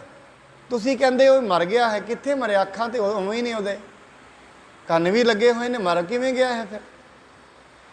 ਇਸ ਕਰਕੇ ਹੁਣ ਉਹਨੂੰ ਕਹਿੰਦੇ ਨੇ ਤੂੰ ਵੇਖ ਲੈ, ਵੇਖਦਾ ਨਹੀਂ ਹੈ, ਕਿਉਂਕਿ ਜੋ ਵੇਖ ਰਿਹਾ ਸੀ ਉਹ ਚਲਾ ਗਿਆ ਹੈ। ਵੇਖਦਾ ਕੋਈ ਹੋਰ ਹੈ, ਅੱਖਾਂ ਨਹੀਂ ਵੇਖਦੀਆਂ। ਸਾਡੇ ਅੰਦਰ ਜਿਹੜੀ ਸ਼ਕਤੀ ਕਿਰਿਆਵਾਂ ਕਰਾ ਰਹੀ ਹੈ ਉਹ ਪਰਮਾਤਮਾ ਹੀ ਸਾਡੇ ਅੰਦਰ ਕਰਾ ਰਿਹਾ ਹੈ। ਉਹ ਜਿਹੜੀ ਜੋਤ ਹੈ ਤਾਂ ਹੀ ਅਸੀਂ ਵੇਖ ਪਾਉਂਦੇ ਹਾਂ।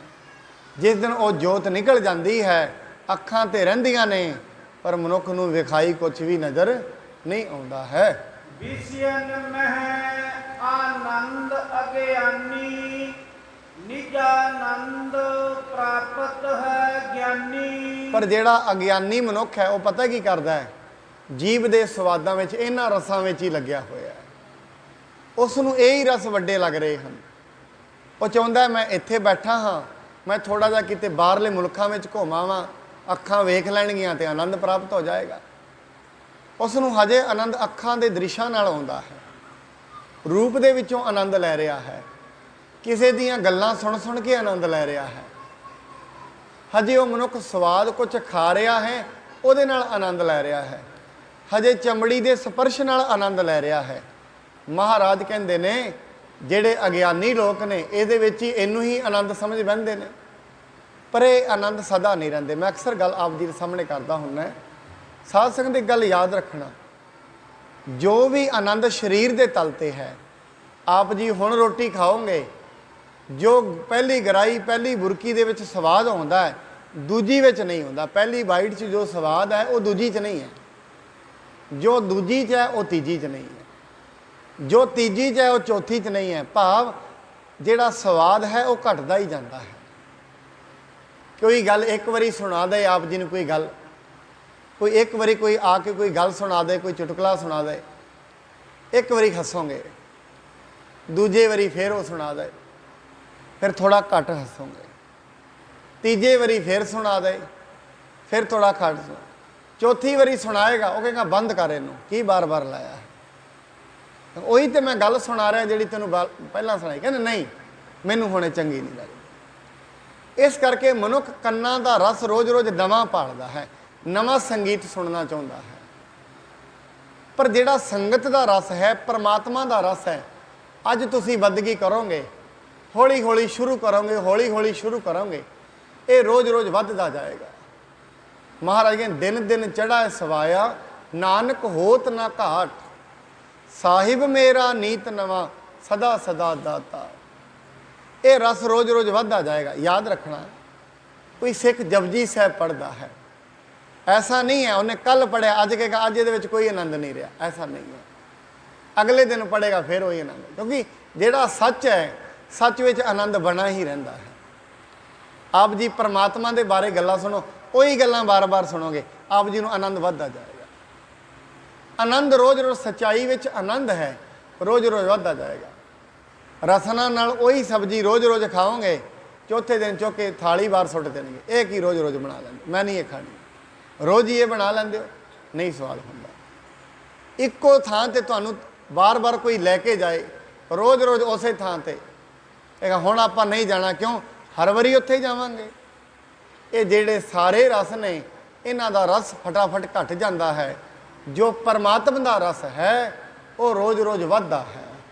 ਜਿਵੇਂ ਜਿਵੇਂ ਅਸੀਂ ਬੰਦਗੀ ਕਰਾਂਗੇ, ਪਰਮਾਤਮਾ ਦਾ ਜਿਹੜਾ ਰਸ ਹੈ, ਨਿਰਮਲਤਾ ਜਿਵੇਂ ਜਿਵੇਂ ਆਂਦੀ ਜਾਏਗੀ, ਰੋਜ਼-ਰੋਜ਼ ਵੱਧਦਾ ਹੀ ਜਾਂਦਾ ਹੈ।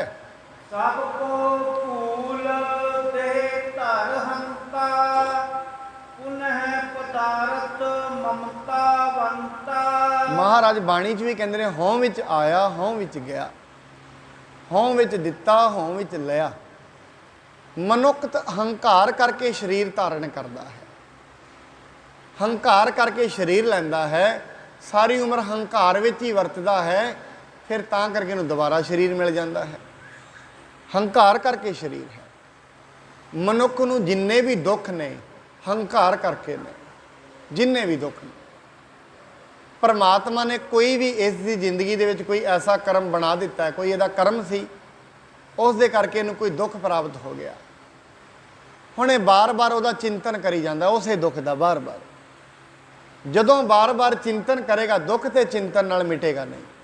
ਉਸੇ ਗੱਲ ਨੂੰ ਬਾਰ-ਬਾਰ ਸੋਚੀ ਜਾਓਗੇ, ਹੋਏਗਾ ਕਿ ਆਪਾਂ ਜਿਹਨੂੰ ਡਿਪਰੈਸ਼ਨ ਦੇ ਸ਼ਿਕਾਰੀ ਕਹਿੰਦੇ, ਉਹਨਾਂ ਦਾ ਕਾਰਨ ਪਤਾ ਕੀ ਹੈ? ਜਿਨ੍ਹਾਂ ਨੂੰ ਡਿਪਰੈਸ਼ਨ ਆ ਜਾਂਦਾ ਹੈ, ਉਹਨਾਂ ਦਾ ਇੱਕੋ ਹੀ ਕਾਰਨ ਹੈ, ਉਹ ਇੱਕੋ ਹੀ ਵਿਚਾਰ ਨੂੰ ਬਾਰ-ਬਾਰ ਸੋਚੀ ਜਾਂਦੇ, ਬਾਰ-ਬਾਰ। ਜਦੋਂ ਬਾਰ-ਬਾਰ ਸੋਚੀ ਜਾਣਗੇ, ਉੱਤੇ ਕਲਪਨਾਵਾਂ ਕਰੀ ਜਾਂਦੇ, ਜੇ ਐਵੇਂ ਹੋ ਜਾਂਦਾ, ਜੇ ਮੈਂ ਉੱਥੇ ਨਾ ਹੀ ਜਾਂਦਾ। ਮਤਲਬ ਇੱਕ ਗੱਲ ਯਾਦ ਰੱਖਣਾ, ਕੋਈ ਗੁਰਦੁਆਰਾ ਸਾਹਿਬ ਆਇਆ ਪੰਚਵੀਂ ਤੇ ਕਈ ਵਾਰੀ ਨਾ ਚੈਨਾਂ ਗੁੰਮ ਹੋ ਜਾਂਦੀਆਂ ਨੇ। ਕੋਈ ਚੈਨ ਪਾ ਕੇ ਬੀਬੀ ਆ ਗਈ, ਚੈਨ ਇੱਥੇ ਗੁੰਮ ਹੋ ਗਈ, ਉਹ ਹੁਣ ਡਿਪਰੈਸ਼ਨ ਦੇ ਵਿੱਚ ਜਾਂਦੇ, ਪਤਾ ਕੀ ਸੋਚੇਗੀ, ਜੇ ਮੈਂ ਨਾ ਹੀ ਜਾਂਦੀ ਤੇ ਉੱਥੇ ਨਾ ਹੀ ਉਤਰਦੀ। ਇਹੀ ਗੱਲ ਕਹਿੰਦੇ, ਜੇ ਮੈਂ ਉੱਥੇ, ਮੈਂ ਭੀੜ ਵਿੱਚ ਨਾ ਹੀ ਖਲੋਂਦੀ, ਕਿੰਨੀਆਂ ਕਲਪਨਾਵਾਂ ਆ ਜਾਣਗੀਆਂ ਦਿਮਾਗ ਵਿੱਚ। ਹੁਣ ਮਨੁੱਖ ਕਈ ਦਿਨ ਉਸ ਡਿਪਰੈਸ਼ਨ ਦਾ ਸ਼ਿਕਾਰੀ ਬਣਿਆ ਰਹਿੰਦਾ, ਕਈ ਦਿਨ। ਇਹਦਾ ਮਤਲਬ ਇਹ ਨਹੀਂ ਤੁਸੀਂ ਸਾਵਧਾਨੀ ਹਟਾ ਦੇਣੀ ਹੈ, ਪਰ ਬਾਣੀ ਕਹਿੰਦੀ ਹੈ, ਜੋ ਹੋਆ ਹੋਵਤ ਸੋ ਜਾਣੈ, ਪ੍ਰਭ ਆਪਣੇ ਕਾ ਹੁਕਮ ਪਛਾਨੈ। ਜੋ ਹੋ ਗਿਆ ਹੈ ਉਹਨੂੰ ਭਲਾ ਕਰਕੇ ਮੰਨ। ਉਹ ਪਰਮਾਤਮਾ ਨੇ ਕਿਸੇ ਹੋਰ ਨੂੰ ਦੇਣਾ ਸੀ, ਤੇਰੇ ਕਰਮ ਦਾ ਉਹ ਨਹੀਂ ਸੀ। ਹੁਣ ਜੇ ਤੂੰ ਸੋਚੇ ਜੋ ਕੁਝ ਮੇਰੇ ਕੋਲ ਹੈ ਉਹ ਜਾਏ ਹੀ ਨਾ, ਹਰੇਕ ਮਨੁੱਖ ਹੀ ਇਵੇਂ ਸੋਚ ਲਏ, ਫਿਰ ਦੁਨੀਆ ਚੱਲੇਗੀ ਕਿਵੇਂ? ਤੁਸੀਂ ਇਹ ਸਮਝ ਲਓ, ਜੋ ਮਨੁੱਖ ਇਹ ਸਮਝੀ ਬੈਠਾ ਹੈ, ਜੋ ਕੁਝ ਮੇਰੇ ਕੋਲ ਹੈ ਉਹ ਜਾਏ ਹੀ ਨਾ, ਫਿਰ ਜਿਹੜਾ ਬਿਮਾਰ ਹੁੰਦਾ ਮਨੁੱਖ, ਹਸਪਤਾਲ ਕਿਵੇਂ ਚੱਲਣਗੇ? ਬਿਮਾਰ ਹੁੰਦਾ ਤੇ ਡਾਕਟਰ ਚੱਲਦੇ ਨੇ ਨਾ ਹਸਪਤਾਲ। ਹੁਣ ਹਸਪਤਾਲਾਂ ਵਿੱਚ ਕਿੰਨੇ ਲੋਕੀ ਨੇ ਜਿਹੜੇ ਕੰਮ ਕਰਦੇ ਨੇ, ਉਹਨਾਂ ਦੇ ਘਰ ਕਿਵੇਂ ਚੱਲਣਗੇ? ਹੁਣ ਦੁਕਾਨ ਵਾਲਿਆਂ ਦੇ ਕੋਲ ਅਸੀਂ ਜਾਂਦੇ ਹਾਂ, ਕੋਈ ਵਸਤਰ ਲੈਂਦਾ, ਵਿਆਹ ਨਾ ਆਉਣਗੇ, ਐਸਾ ਕੰਮ ਦੁਨੀਆ ਵਿੱਚ ਸੋਚਣਾ, ਉਹਨਾਂ ਦੇ ਕਾਰੋਬਾਰ ਕਿਵੇਂ ਚੱਲਣਗੇ? ਪਰਮਾਤਮਾ ਨੇ ਸਾਰਿਆਂ ਨੂੰ ਜੋੜਿਆ ਹੋਇਆ ਹੈ, ਇਹ ਸਭ ਕੁਝ ਉਹਨੇ ਐਸਾ ਬਣਾਇਆ ਹੋਇਆ ਹੈ, ਇੱਕ ਦੂਜੇ ਨਾਲ ਹਰੇਕ ਕੋਈ ਜੁੜਿਆ ਹੋਇਆ ਹੈ।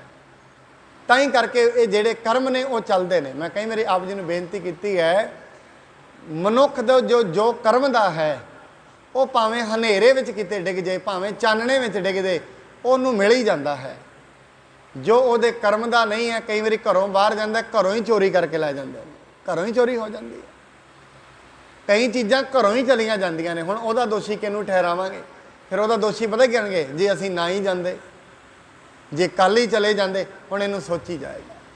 ਹੁਣ ਇਹ ਸੋਚਣ ਦੇ ਨਾਲ ਕਿ ਚੋਰੀ ਵਾਪਸ ਹੋ ਜਾਏਗੀ? ਨਹੀਂ ਹੋਏਗੀ। ਸਰੀਰ ਜ਼ਰੂਰ ਖਰਾਬ ਹੋ ਜਾਏਗਾ, ਬਿਮਾਰੀਆਂ ਜ਼ਰੂਰ ਲੱਗ ਜਾਣਗੀਆਂ, ਕੰਮ ਤੇ ਠੀਕ ਨਹੀਂ ਹੋਣਾ ਹੈ। ਇਸ ਕਰਕੇ ਜੋ ਹੋ ਗਿਆ ਹੈ ਉਹਨੂੰ ਪਰਮਾਤਮਾ ਦਾ ਹੁਕਮ ਮੰਨ ਕੇ ਅੱਗੇ ਉਹਦੀ ਬੰਦਗੀ ਕਰੇ, ਉਹਦਾ ਯਾਦ ਕਰੇ, ਉਸ ਨੂੰ ਯਾਦ ਕਰੇ। ਪਰਮਾਤਮਾ ਠੀਕ ਹੈ, ਜੋ ਕੁਝ ਤੂੰ ਮੈਨੂੰ ਦੇਣਾ ਸੀ ਮੈਨੂੰ ਦੇ ਦਿੱਤਾ ਹੈ, ਜੋ ਕਿਸੇ ਹੋਰ ਦਾ ਕਰਮਾ ਸੀ ਉਹ ਮੇਰੇ ਤੋਂ ਲੈ ਗਿਆ ਹੈ। ਇਹ ਸਭ ਮਾਇਆ ਕੇਰ ਵਿਕਾਰ, ਜੋ ਭਾਸਤ ਹੈ ਨਾਨਾ ਕਾਰ। ਇਹ ਸਾਰਾ ਕੁਝ ਜੋ ਸਾਨੂੰ ਅਲੱਗ-ਅਲੱਗ ਵਿਖ ਰਿਹਾ ਹੈ ਨਾ, ਸਾਨੂੰ ਪਤਾ ਲੱਗ ਰਿਹਾ ਹੈ ਫਲਾਣਾ ਬੜਾ ਅਮੀਰ ਹੈ, ਉਹ ਗਰੀਬ ਹੈ, ਉਹ ਬੜਾ ਵਿਕਾਰੀ ਹੈ, ਉਹ ਬੜਾ ਦੁਸ਼ਟ ਹੈ। ਇਹ ਜੋ ਕੁਝ ਵੀ ਐਸੀ ਸੋਚ ਸਾਨੂੰ ਨਜ਼ਰ ਆ ਰਹੀ ਹੈ, ਇਹ ਮਾਇਆ ਕਰਕੇ ਆ ਰਹੀ ਹੈ। ਮਨ ਦੇ ਉੱਤੇ ਮਾਇਆ ਦਾ ਪ੍ਰਭਾਵ ਹੈ। ਜਿਸ ਦਿਨ ਮਨ ਪਰਮਾਤਮਾ ਵਿੱਚ ਜੁੜ ਜਾਂਦਾ ਹੈ ਉਸ ਦਿਨ ਉਹ ਕਹਿ ਦਿੰਦਾ ਨਾ ਕੋਈ ਚੰਗਾ ਹੈ ਨਾ ਕੋਈ ਮਾੜਾ ਹੈ। ਜੋ ਨਰ ਦੁਖ ਮੈਂ ਦੁਖ ਨਹੀਂ ਮਾਨੈ, ਸੁਖ ਸਨੇਹ ਅਰ ਭੈ ਨਹੀਂ ਜਾਕੈ, ਕੰਚਨ ਮਾਟੀ ਮਨ ਨਹ ਨਿੰਦਿਆ ਨਹ ਉਸਤਤ ਜਾਕੈ, ਲੋਭ ਮੋਹ ਅਭਿਮਾਨਾ, ਹਰਖ ਸੋਗ ਤੈ ਰਹਿ ਨਿਆਰੋ, ਨਾਹੇ ਮਾਨ ਅਪਮਾਨਾ। ਐਸੀ ਉਹ ਮਨੁੱਖ ਦੀ ਸੋਚ ਹੋ ਜਾਂਦੀ ਹੈ, ਕਿਉਂ ਉਸ ਨੂੰ ਪਰਮਾਤਮਾ ਜਿਹੜਾ ਹੈ ਉਹ ਸਾਖਸ਼ਾਤ ਨਜ਼ਰ ਆ ਜਾਂਦਾ ਹੈ। ਨਹੀਂ ਵਾਸਤਵ ਜਾਣਿਓ ਜਾਏ, ਇਹ ਮਾਇਆ ਕੋ ਰੂਪ ਕਹਾਏ। ਇਸ ਕਰਕੇ ਇਹ ਜਿਹੜਾ ਜਗਤ ਹੈ ਮਨੁੱਖ ਦੇ ਮਨ ਉੱਤੇ ਮਾਇਆ ਦਾ ਪ੍ਰਭਾਵ ਹੋਣ ਕਰਕੇ ਇਹ ਜਗਤ ਸਾਨੂੰ ਮਾਇਆ ਦਾ ਜਗਤ ਦਿਖਾਈ ਦਿੰਦਾ ਹੈ। ਗੁਰੂ ਅਮਰਦਾਸ ਜੀ ਕਹਿੰਦੇ ਨੇ ਅਸਲ ਦੇ ਵਿੱਚ ਇਹ ਜਗਤ ਵੀ ਮਾਇਆ ਨਹੀਂ ਹੈ। ਇਹ ਵਿਸ ਸੰਸਾਰ ਤੁਮ ਦੇਖਦੇ, ਇਹ ਹਰ ਕਾ ਰੂਪ ਹੈ, ਹਰ ਰੂਪ ਨਦਰੀ ਆਇਆ। ਇਹ ਮਾਇਆ ਨਹੀਂ ਹੈ, ਹਰੀ ਦਾ ਰੂਪ ਹੀ ਹੈ। ਮਾਇਆ ਦਾ ਕਾਰਨ ਕੀ ਹੈ? ਕਿਹਨੇ ਬਣਾਈ ਹੈ? ਉਹਨੇ ਹੀ ਤੇ ਬਣਾਈ ਹੈ। ਤਾਂ ਹੀ ਕਰਕੇ ਮਹਾਰਾਜ ਕਹਿੰਦੇ ਨੇ ਮਾਇਆ ਨੂੰ ਕਿਉਂ ਛੱਡ ਰਿਹਾ ਹੈ? ਇਹ ਤੇ ਉਹਨੇ ਹੀ ਬਣਾਈ ਹੈ। ਜੇ ਤੂੰ ਸੋਚ ਰਿਹਾ ਹੈ ਵੀ ਮੈਂ ਰੋਟੀ ਘੱਟ ਖਾਵਾਂਗਾ, ਵੈਸੇ ਤੇ ਮਨੁੱਖ ਨੂੰ ਸੰਜਮ ਨਾਲ ਖਾਣੀ ਚਾਹੀਦੀ ਹੈ, ਮੈਂ ਰੋਟੀ ਦਾ ਤਿਆਗ ਕਰ ਦੇਵਾਂ ਤੇ ਪਰਮਾਤਮਾ ਮਿਲ ਜਾਏਗਾ, ਤੇ ਪਰਮਾਤਮਾ ਦੀ ਬੇਇੱਜ਼ਤੀ ਹੋ ਗਈ। ਕਿਉਂ? ਜਿਹੜੀ ਚੀਜ਼ ਉਹਨੇ ਬਣਾਈ ਉਹ ਤੋਂ ਹੀ ਜਵਾਬ ਦੇ ਦਿੱਤਾ। ਮੈਂ ਪਾਣੀ ਦਾ ਤਿਆਗ ਕਰ ਦੇਵਾਂਗਾ ਫਿਰ ਮਿਲ ਜਾਏਗਾ, ਇਹ ਤੇ ਉਸ ਦੇ ਨਾਲ ਵੈਰ ਹੋ ਗਿਆ, ਕਿਉਂਕਿ ਪਾਣੀ ਤੇ ਉਹਨੇ ਹੀ ਬਣਾਇਆ ਹੈ। ਜੇ ਕਿ ਮੈਂ ਨੰਗੇ ਪੈਰੀ ਚੱਲਾਂਗਾ ਤੇ ਚੱਪਲਾਂ ਨਹੀਂ ਪਾਉਣੀਆਂ ਨੇ, ਪਰ ਕਹਿੰਦੇ ਇਹ ਤੇ ਉਹ ਚਲੋ ਚੱਪਲਾਂ ਉਹਨੇ ਬਣਾਈਆਂ ਨੇ ਤੇ ਪਾ ਲੈ ਉਹਨਾਂ ਨੂੰ। ਜੇ ਉਸਨੇ ਰੋਟੀ ਪਾਣੀ ਦਿੱਤਾ ਤੇ ਉਹਨੂੰ ਖਾ, ਇਸ ਨੂੰ ਛੱਡਣਾ ਨਹੀਂ ਹੈ। ਹੁਣ ਮਨੁੱਖ ਕੇ ਮੈਂ ਵਿਹਾਰ ਹੀ ਨਹੀਂ ਕਰਨੇ ਹਨ, ਮੈਂ ਆਪਣੇ ਘਰ ਦੇ ਕੰਮ ਹੀ ਨਹੀਂ ਕਰਨੇ, ਐਸਾ ਨਹੀਂ ਹੈ। ਗੁਰੂ ਨਾਨਕ ਸਾਹਿਬ ਕਹਿੰਦੇ ਨਹੀਂ, ਇਹ ਤੇ ਹਸੰਦਿਆਂ ਖਲੰਦਿਆਂ ਖਾਵੰਦਿਆਂ ਪਹਿਨੰਦਿਆਂ ਵਿੱਚੇ ਹੋਵੇ ਮੁਕਤ।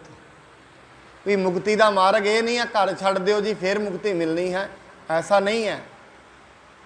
ਕੋਈ ਮੁਕਤੀ ਇਹ ਵੀ ਨਹੀਂ ਹੈ ਪੈਰਾਂ ਤੋਂ ਨੰਗੇ ਰਹੀਏ ਤੇ ਮੁਕਤੀ ਮਿਲ ਜਾਏਗੀ, ਐਸਾ ਨਹੀਂ ਹੈ। ਜਿੰਨੇ ਵੀ ਪਸ਼ੂ ਪੰਛੀ ਨੇ ਪੈਰਾਂ ਤੋਂ ਨੰਗੇ ਹੀ ਰਹਿੰਦੇ ਨੇ, ਫਿਰ ਉਹਨਾਂ ਨੂੰ ਤੇ ਪਰਮਾਤਮਾ ਮਿਲ ਜਾਣਾ ਚਾਹੀਦਾ ਸੀ, ਉਹ ਤੇ ਬ੍ਰਹਮ ਗਿਆਨੀ ਹੋ ਜਾਣੇ ਚਾਹੀਦੇ ਸੀ ਸਾਰੇ। ਬਾਣੀ ਕਹਿੰਦੀ ਪੱਗੋਂ ਉੱਪੇ ਤਾਣਾ, ਆਪਣਾ ਕੀਆ ਕਮਾਣਾ। ਹੁਣ ਮਨੁੱਖ ਕੇ ਮੈਂ ਬੋਲਣਾ ਹੀ ਨਹੀਂ ਹੈ, ਮਾਰ ਕੇ ਨਹੀਂ ਬੋਲੇਗਾ ਫਿਰ ਕੀ ਹੋ ਜਾਏਗਾ? ਸਾਰੇ ਪਸ਼ੂ ਪੰਛੀ ਨਹੀਂ ਬੋਲਦੇ। ਚੁੱਪੈ ਚੁੱਪ ਨਾ ਹੋਵਈ, ਜੇ ਲਾਏ ਰਹਾ ਲਿਵਤਾ। ਚੁੱਪ ਰਹਿਣ ਨਾਲ ਮਨ ਚੁੱਪ ਨਹੀਂ ਹੁੰਦਾ ਹੈ। ਮੌਨ ਵਿਗੁੱਤਾ ਕਿਉਂ ਜਾਗੈ ਗੁਰਬਿਨ ਸੁੱਤਾ। ਤੈਨੂੰ ਜੀਭ ਜੇ ਦਿੱਤੀ ਹੈ ਬੋਲਣ ਵਾਸਤੇ ਹੀ ਦਿੱਤੀ ਹੈ, ਇਸ ਦੇ ਨਾਲ ਬੋਲਣਾ ਹੈ, ਪਰ ਬੋਲਣਾ ਚੰਗਾ ਹੈ। ਇਸ ਕਰਕੇ ਸਤਿਗੁਰੂ ਜੀ ਮਹਾਰਾਜ ਇਹ ਕਹਿੰਦੇ ਨੇ ਜੋ ਪਰਮਾਤਮਾ ਦਾ ਇਹ ਰੂਪ ਸਾਨੂੰ ਨਜ਼ਰ ਆ ਰਿਹਾ ਹੈ, ਇਸ ਦੇ ਵਿੱਚ ਜੀਣਾ ਹੈ, ਇਸ ਦਾ ਸਤਿਕਾਰ ਕਰਨਾ ਹੈ। ਪਵਨ ਗੁਰੂ ਪਾਣੀ ਪਿਤਾ ਮਾਤਾ ਧਰਤ ਮਾਤ, ਇਹ ਸਾਰੇ ਦੇ ਸਾਰੇ ਰੂਪ ਨੇ, ਇਹ ਪਰਮਾਤਮਾ ਦੇ ਬਣਾਏ ਹੋਏ ਹਨ। ਇਹ ਮਾਇਆ ਉਸ ਦੀ ਹੀ ਬਣਾਈ ਹੋਈ ਹੈ। ਮੈਂ ਨਹ ਜਾਣੋ ਕਰਨ ਬਖਾਨ, ਇਸੈ ਨਾਮ ਮਾਇਆ ਅਗਿਆਨ। ਉਹ ਕਹਿੰਦੇ ਹਨ, ਮਨੁੱਖ ਅਕਸਰ ਕਹਿੰਦਾ ਹੈ ਮੈਂ ਨਹੀਂ ਜਾਣਦਾ ਹਾਂ, ਮੈਂ ਹੀ ਇਹ ਕਰਨਾ ਹੈ। ਕਹਿੰਦੇ ਇਹੀ ਨਾਮ ਮਾਇਆ ਦਾ ਹੈ। ਇਹ ਮਾਇਆ ਜਿਤ ਹਰ ਵਿਸਰੈ, ਮੋਹ ਉਪਜੈ ਭਾਉ ਦੂਜਾ ਲਾਇਆ। ਮਾਇਆ ਕੀ ਹੈ? ਜਿਸ ਦੇ ਨਾਲ ਮੋਹ ਪੈਦਾ ਹੁੰਦਾ ਹੈ। ਮੋਹ ਕਿਹਦਾ? ਦੁਨੀਆ ਦਾ। ਪਰਮਾਤਮਾ ਛੁੱਟ ਜਾਂਦਾ ਹੈ, ਉਹਦਾ ਚੇਤਾ ਵਿਸਰ ਜਾਂਦਾ ਹੈ, ਦੁਨੀਆ ਚੇਤੇ ਰਹਿ ਜਾਂਦੀ ਹੈ, ਪਰਿਵਾਰ ਚੇਤੇ ਰਹਿ ਜਾਂਦਾ ਹੈ, ਮੋਹ ਚੇਤੇ ਰਹਿ ਜਾਂਦਾ ਹੈ। ਮੋਹ ਕਰਕੇ ਹੰਕਾਰ ਆਉਂਦਾ ਹੈ, ਮੋਹ ਕਰਕੇ ਹੀ ਲੋਭ ਮਨੁੱਖ ਕਰਦਾ ਹੈ, ਫਿਰ ਉਹ ਮਨੁੱਖ ਪਰਮਾਤਮਾ ਨੂੰ ਵਿਸਰ ਜਾਂਦਾ ਹੈ। ਇਹਨੂੰ ਹੀ ਮਾਇਆ ਕਿਹਾ ਗਿਆ ਹੈ। ਉਪੇ ਸ਼ਕਤ ਕੇ ਧਾਰ ਨਿਹਾਰੀ, ਇੱਕ ਆਵਰਨ ਵਿਖੇਪ ਉਚਾਰੀ। ਇਸ ਕਰਕੇ ਪਰਮਾਤਮਾ ਹੈ ਜਿਹੜਾ, ਉਹਨੇ ਦੋਵੇਂ ਸ਼ਕਤੀਆਂ ਨੂੰ ਬਣਾਇਆ ਹੋਇਆ ਹੈ। ਕਰਹਿ ਸਰੂਪ ਅਛਾਦਨ ਜੋਏ, ਗਿਆਨੀ ਭਨਹਿ ਆਵਾਰਨ ਸੋਏ। ਅਸਲ ਦੇ ਵਿੱਚ ਮਾਇਆ ਕਰਦੀ ਕੀ ਹੈ? ਮਨੁੱਖ ਦੇ ਮਨ ਦੇ ਉੱਤੇ ਮਾਇਆ ਦਾ ਹਉਮੈ ਦਾ ਪਰਦਾ ਪਾ ਦਿੰਦੀ ਹੈ। ਹਉਮੈ ਦਾ ਜਿਵੇਂ ਹੀ ਹਉਮੈ ਦਾ ਪਰਦਾ ਪੈ ਜਾਏਗਾ, ਪਰਮਾਤਮਾ ਵਿਖਣਾ ਬੰਦ ਹੋ ਜਾਏਗਾ ਉਸ ਦਿਨ। ਔਰ ਇਹ ਪਰਦਾ ਹੈ ਨਾ ਜਿਹੜਾ, ਰੋਜ਼ ਰੋਜ਼ ਤਕੜਾ ਹੁੰਦਾ ਜਾਂਦਾ ਹੈ। ਜਨਮ ਤੋਂ ਲੈ ਕੇ ਜਦੋਂ ਤੇ ਹੀ ਮਰਨ ਆ ਜਾਂਦਾ ਹੈ ਉਦੋਂ ਤੇ ਹੀ ਹਉਮੈ ਜਿਹੜੀ ਬੜੀ ਪ੍ਰਬਲ ਹੋ ਜਾਂਦੀ ਹੈ, ਚਾਹ ਕੇ ਵੀ ਨਹੀਂ ਮਨੁੱਖ ਤੋੜ ਸਕਦਾ। ਮਹਾਰਾਜ ਬਾਣੀ ਦੇ ਵਿੱਚ ਕਹਿੰਦੇ ਨੇ, ਕਿਵ ਸਚਿਆਰਾ ਹੋਈਐ ਕਿਵ ਕੂੜੈ ਟੁੱਟੈ ਪਾਲ। ਕੂੜ ਕੀ? ਝੂਠ ਦੀ ਕੰਧ, ਹਉਮੈ ਦੀ ਕੰਧ। ਜਿਸ ਦਿਨ ਹਉਮੈ ਦੀ ਪਰਤ ਜਿਹੜੀ ਟੁੱਟ ਜਾਂਦੀ ਹੈ, ਮਹਾਰਾਜ ਬਾਣੀ ਦੇ ਵਿੱਚ ਹੀ ਕਹਿੰਦੇ ਨੇ, ਨਾਨਕ ਹੁਕਮੈ ਜੇ ਬੁੱਝੈ ਤਾਂ ਹਉਮੈ ਕਹੈ ਨਾ ਕੋਇ। ਜੇ ਉਹ ਬੁੱਝ ਲੈਂਦਾ ਹੈ ਮੈਂ ਕੁਛ ਨਹੀਂ ਹਾਂ। ਪਰਮਾਤਮਾ ਨੇ ਜੀ ਪੈਦਾ ਕੀਤੇ ਨੇ, ਹੁਕਮੀ ਹੋਵਣ ਆਕਾਰ ਹੁਕਮ ਨਾ ਕਹਿਆ ਜਾਈ। ਹੁਕਮੀ ਹੋਵਣ ਜੀ ਹੁਕਮ ਮਿਲੈ ਵਡਿਆਈ। ਹੁਕਮੀ ਉੱਤਮ ਨੀਚ ਹੁਕਮ ਲਿਖ ਦੁੱਖ ਸੁਖ ਪਾਈਐ। ਇਕਨਾ ਹੁਕਮੀ ਬਖਸ਼ੀਸ਼। ਇੱਕ ਹੁਕਮੀ ਸਦਾ ਭਵਾਈ ਹੈ। ਹੁਕਮੈ ਅੰਦਰ ਸਭ ਕੋ ਬਾਹਰ ਹੁਕਮ ਨਾ ਕੋਏ। ਉਹ ਪਰਮਾਤਮਾ ਨੇ ਸਾਧ ਸੰਗਤ ਇੱਕ ਹੁਕਮ ਬਣਾਇਆ ਹੈ, ਨਿਯਮ ਵਿਧਾਨ ਬਣਾਇਆ ਹੈ, ਉਹਦੇ ਅੰਦਰ ਹੀ ਅਸੀਂ ਸਾਰੇ ਤੁਰੇ ਫਿਰਦੇ ਹਾਂ। ਉਸ ਤੋਂ ਬਾਹਰ ਅਸੀਂ ਚਾਹ ਕੇ ਵੀ ਨਹੀਂ ਜਾ ਸਕਦੇ। ਜੋ ਜੋ ਵੀ ਅਸੀਂ ਕਰਮ ਕਰ ਰਹੇ ਹਾਂ ਉਹਦੇ ਹੁਕਮ ਦੇ ਅੰਦਰ ਹੀ ਕਰ ਰਹੇ ਹਾਂ। ਸਾਨੂੰ ਜੋ ਕੁਝ ਮਿਲਣਾ ਹੈ ਉਹਦੇ ਹੁਕਮ ਦੇ ਵਿੱਚ ਹੀ ਮਿਲਣਾ ਹੈ। ਮਹਾਰਾਜ ਇਸ ਕਰਕੇ ਕਹਿੰਦੇ ਨੇ, ਤੂੰ ਉਸ ਦਾ ਨਾਮ ਜਪ। ਜੇ ਤੂੰ ਉਹਦਾ ਨਾਂ ਜਪੇਗਾ, ਉਹਦੀ ਵਡਿਆਈ ਕਰੇਗਾ, ਤੈਨੂੰ ਸਾਰਾ ਕੁਝ ਹੀ ਉਹ ਦੇ ਦੇਗਾ। ਉਹਦੇ ਸਾਰੇ ਖਜ਼ਾਨੇ ਹੀ ਤੇਰੇ ਹੋ ਜਾਣਗੇ। ਇੱਛਾ ਪੂਰਕ ਸਰਬ ਸੁਖ ਦਾਤਾ ਹਰ, ਜਾ ਕੇ ਵਸ ਹੈ ਕਾਮ ਧੇਨਾ। ਸੋ ਐਸਾ ਹਰ ਧਿਆਈਐ ਮੇਰੇ ਜੀੜੇ, ਤਾਂ ਸਰਬ ਸੁਖ ਪਾਵੈ ਮੇਰੇ ਮਨ। ਐਸੇ ਪਰਮਾਤਮਾ ਨੂੰ ਧਿਆ ਜਿਹਨੇ ਆ ਜਗਤ ਪੈਦਾ ਕੀਤਾ, ਏਡੀ ਵੱਡੀ ਦੁਨੀਆ ਬਣਾਈ ਹੈ। ਤੂੰ ਉਸ ਨੂੰ ਯਾਦ ਕਰਿਆ ਕਰ, ਉਹ ਤੈਨੂੰ ਯਾਦ ਕਰਨਾ ਸ਼ੁਰੂ ਕਰ ਦੇਗਾ। ਉਹਨੂੰ ਯਾਦ ਕਰ। ਦੁਨੀਆ ਦੀਆਂ ਜਿਹੜੀਆਂ ਆਸ਼ਾਵਾਂ ਨੇ ਉਹਨੂੰ ਲਾ ਦੇ। ਹਉਮੈ ਦੇ ਬੰਧਨ ਨੂੰ ਤੋੜ। ਜਿਵੇਂ ਜਿਵੇਂ ਹਉਮੈ ਦਾ ਬੰਧਨ ਟੁੱਟਦਾ ਜਾਏਗਾ, ਪਰਮਾਤਮਾ ਅੰਦਰੋਂ ਪ੍ਰਗਟ ਹੁੰਦਾ ਜਾਏਗਾ। ਇੱਕਦਮ ਤੇ ਨਹੀਂ ਹੋਣਾ, ਰੋਜ਼ ਰੋਜ਼ ਹੋਣਾ ਹੈ। ਰੋਜ਼ ਰੋਜ਼ ਗੁਣ ਗਾਵਾਂਗੇ। ਅੱਜ ਗੁਣ ਗਾਏ ਨੇ, ਹੋ ਸਕਦਾ ਹੈ ਅੱਜ ਕੁਝ ਪਤਾ ਨਾ ਲੱਗੇ। ਜਿਵੇਂ ਬੀਜ ਅੱਜ ਬੀਜਿਆ, ਕਦੇ ਜ਼ਿਮੀਦਾਰ ਜਦੋਂ ਬੀਜ ਬੀਜਦੇ ਨੇ ਨਾ ਕਣਕ ਦਾ, ਬੀਜ ਕੇ ਸੁਹਾਗਾ ਮਾਰ ਦਿੰਦੇ ਨੇ, ਬੀਜ ਵੀ ਨਹੀਂ ਵਿਖਦਾ। ਕੋਈ 5-7 ਦਿਨਾਂ ਬਾਅਦ ਕਣਕ ਨਿਕਲਣੀ ਬਾਹਰ ਹੁੰਦੀ ਹੈ। ਇਵੇਂ ਯਾਦ ਰੱਖਣਾ ਸਾਧ ਸੰਗਤ, ਅੱਜ ਰੱਬ ਦੀ ਸੰਗਤ ਕੀਤੀ ਹੈ, ਅੱਜ ਨਾਮ ਜਪਿਆ ਹੈ, ਮਨੁੱਖ ਸੋਚ ਲੈਂਦਾ ਕੁਝ ਹੋਇਆ ਤੇ ਹੈ ਨਹੀਂ ਹੈ। ਮੈਂ ਤੇ ਲਗਾਤਾਰ ਹੀ ਆ ਰਿਹਾ, ਹੋ ਕੁਝ ਰਿਹਾ ਨਹੀਂ ਹੈ। ਐਸਾ ਨਹੀਂ ਹੈ। ਹੁੰਦਾ ਬਹੁਤ ਕੁਝ ਹੈ, ਪਤਾ ਨਹੀਂ ਲੱਗਦਾ। ਅਸੀਂ ਇੰਨੇ ਦ੍ਰਿਸ਼ਟਾ ਨਹੀਂ ਆ ਆਪਣੇ ਕਰਮਾਂ ਦੀ ਗਤੀ ਨੂੰ ਵੇਖ ਸਕੀਏ। ਇੰਨੇ ਦ੍ਰਿਸ਼ਟਾ ਨਹੀਂ, ਅਜੇ ਮਨ ਹੀ ਨਹੀਂ ਵੇਖਦਾ। ਪਰ ਹੁੰਦਾ ਬਹੁਤ ਕੁਝ ਹੈ। ਅੱਜ ਆਏ ਆ ਸੰਗਤ ਵਿੱਚ, ਬਹੁਤ ਕੁਝ ਬਦਲਿਆ ਹੈ। ਅੱਜ ਹੀ ਗਏ ਆ ਕੁਸੰਗਤ ਵਿੱਚ, ਬਹੁਤ ਕੁਝ ਬਦਲ ਗਿਆ ਹੈ। ਪਹਿਲੇ ਦਿਨ ਕੁਸੰਗਤ ਕੀਤੀ ਹੈ, ਐਸਾ ਨਹੀਂ ਹੈ, ਬਦਲ ਗਿਆ ਹੈ। ਜਿਵੇਂ ਮਕਾਨ ਦੀ ਨੀਂਹ ਰੱਖ ਦਿੰਦੇ ਆ, ਕੁਸੰਗਤ ਵਿੱਚ ਜਾਣਾ ਪਹਿਲੇ ਦਿਨ ਨੀਂਹ ਰੱਖਣੀ ਹੈ, ਹੌਲੀ ਹੌਲੀ ਮਕਾਨ ਖੜਾ ਹੁੰਦਾ ਹੈ। ਇਵੇਂ ਸੰਗਤ ਵਿੱਚ ਆਏ ਆ, ਇਹ ਨੀਂਹ ਰੱਖੀ ਗਈ ਹੈ। ਹੌਲੀ ਹੌਲੀ ਇੱਥੇ ਰੱਬ ਦੀਆਂ ਗੁਣਾਂ ਦਾ ਮਹੱਲ ਖੜਾ ਹੋ ਜਾਏਗਾ। ਹੌਲੀ ਹੌਲੀ ਪਰਮਾਤਮਾ ਦੀ ਯਾਦ ਪੱਕੀ ਹੁੰਦੀ ਜਾਏਗੀ। ਉਹ ਪਰਮਾਤਮਾ ਹੌਲੀ ਹੌਲੀ, ਮੈਂ ਤੇ ਕਈ ਵਾਰੀ ਦ੍ਰਿਸ਼ਟਾਂਤ ਇਹ ਦਿੱਤਾ ਜਾਂਦਾ ਹੈ, ਜਿਵੇਂ ਇੱਕ ਮਨੁੱਖ ਨੇ ਆਪਣੇ ਸਿਰ ਦੇ ਉੱਤੇ 100 ਕਿਲੋ ਵਜਨ ਰੱਖਿਆ ਹੋਵੇ ਤੇ 2 ਕਿਲੋ ਵਜਨ ਉੱਤੋਂ ਲਾ ਲਵੋ, ਕਿ ਉਹਨੂੰ ਪਤਾ ਲੱਗੇਗਾ ਵਜਨ ਲੈ ਗਿਆ? ਨਹੀਂ। 20 ਕਿਲੋ ਵਜਨ ਉਤਾਰੋਗੇ ਤੇ ਪਤਾ ਲੱਗੇਗਾ ਕੁਝ ਲੈ ਗਿਆ ਹੈ। ਇਵੇਂ ਸਿਰ ਦੇ ਉੱਤੇ, ਮਨ ਦੇ ਉੱਤੇ ਪਾਪਾਂ ਦਾ ਮੈਲ ਬੜੀ ਜ਼ਿਆਦਾ ਹੈ, ਬੋਝ ਬੜਾ ਜ਼ਿਆਦਾ ਹੈ। 2 ਦਿਨਾਂ ਵਿੱਚ ਕੁਝ ਪਤਾ ਨਹੀਂ ਲੱਗਦਾ। ਇੱਥੇ ਲਗਾਤਾਰ ਤੁਰੇ ਰਵਾਂਗੇ। ਕਬੀਰ ਕੇਸੋ ਕੇਸੋ ਕੂਕੀਐ, ਨਾ ਸੋਈਐ ਆਸਾਰ, ਰਾਤ ਦਿਵਸ ਕੇ ਕੂਕਨੇ, ਕਬਹੂ ਕੇ ਸੁਨੈ ਪੁਕਾਰ। ਤੂੰ ਦਿਨ ਰਾਤ ਕਰਦਾ ਰਹਿ ਪਰਮਾਤਮਾ ਪਰਮਾਤਮਾ। ਏਡਾ ਪੱਥਰ ਦਿਲੋਂ ਨਹੀਂ ਹੈ, ਤੇਰੀ ਆਵਾਜ਼ ਜ਼ਰੂਰ ਸੁਣ ਲਏਗਾ। ਸੁਣਨੀ ਉਹਨੇ ਬਾਹਰੋਂ ਨਹੀਂ ਹੈ, ਤੇਰੇ ਅੰਦਰ ਹੀ ਸੁਣ ਲੈਣੀ ਹੈ। ਬਾਹਰੋਂ ਕਿੱਥੋਂ ਸੁਣੇਗਾ? ਤੂੰ ਉਹਨੂੰ ਰੋਜ਼ ਰੋਜ਼ ਗਾਉਂਦਾ ਰਹਿ। ਮਾਰ ਕਹਿੰਦੇ ਰੋਜ਼ ਰੋਜ਼ ਉਹਦੀ ਬੰਦਗੀ ਕਰ, ਤੇਰੀ ਆਵਾਜ਼ ਜ਼ਰੂਰ ਸੁਣੇਗਾ ਉਹ। ਐਸੀ ਗੱਲ ਨਹੀਂ ਹੈ। ਇਸ ਕਰਕੇ ਵਿਦਵਾਨ ਕਹਿੰਦੇ ਨੇ, ਕਹਿੰਦੇ ਪਰਮਾਤਮਾ ਅੱਗੇ ਪੁਕਾਰ ਜ਼ਰੂਰ ਕਰੀਂ। ਪੁਕਾਰ ਹਮੇਸ਼ਾ ਉਹਦੇ ਅੱਗੇ ਕਰੀਦੀ ਹੈ, ਕਹਿੰਦੇ ਜਿਹੜਾ ਬਹਿਰਾ ਨਾ ਹੋਏ। ਸਾਡਾ ਪਰਮਾਤਮਾ ਬਹਿਰਾ ਨਹੀਂ ਹੈ, ਉਹ ਸਭ ਕੁਝ ਸੁਣਦਾ ਹੈ। ਅੰਤਰ ਜਾਮੀ ਪੁਰਖ ਵਿਧਾਤੇ, ਸ਼ਰਧਾ ਮਨ ਕੀ ਪੂਰੇ। ਤੇਰੇ ਤੇ ਅੰਦਰ ਦੀਆਂ ਜਾਣਦਾ ਹੈ ਉਹ, ਅੰਤਰਜਾਮੀ, ਅੰਦਰ ਦੀਆਂ ਜਾਣਨ ਵਾਲਾ।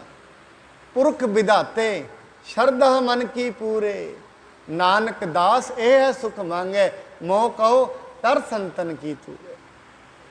हे परमात्मा, तू मेरे अंदर दी शरधा नूं जाणदा है, मेरे अंदर दे भावां नूं जाणदा है। जिवें जिवें भाव प्रबल हो जाणगे, साडे अंदर दियां शरधावां नूं वो पूरियां कर देवेगा।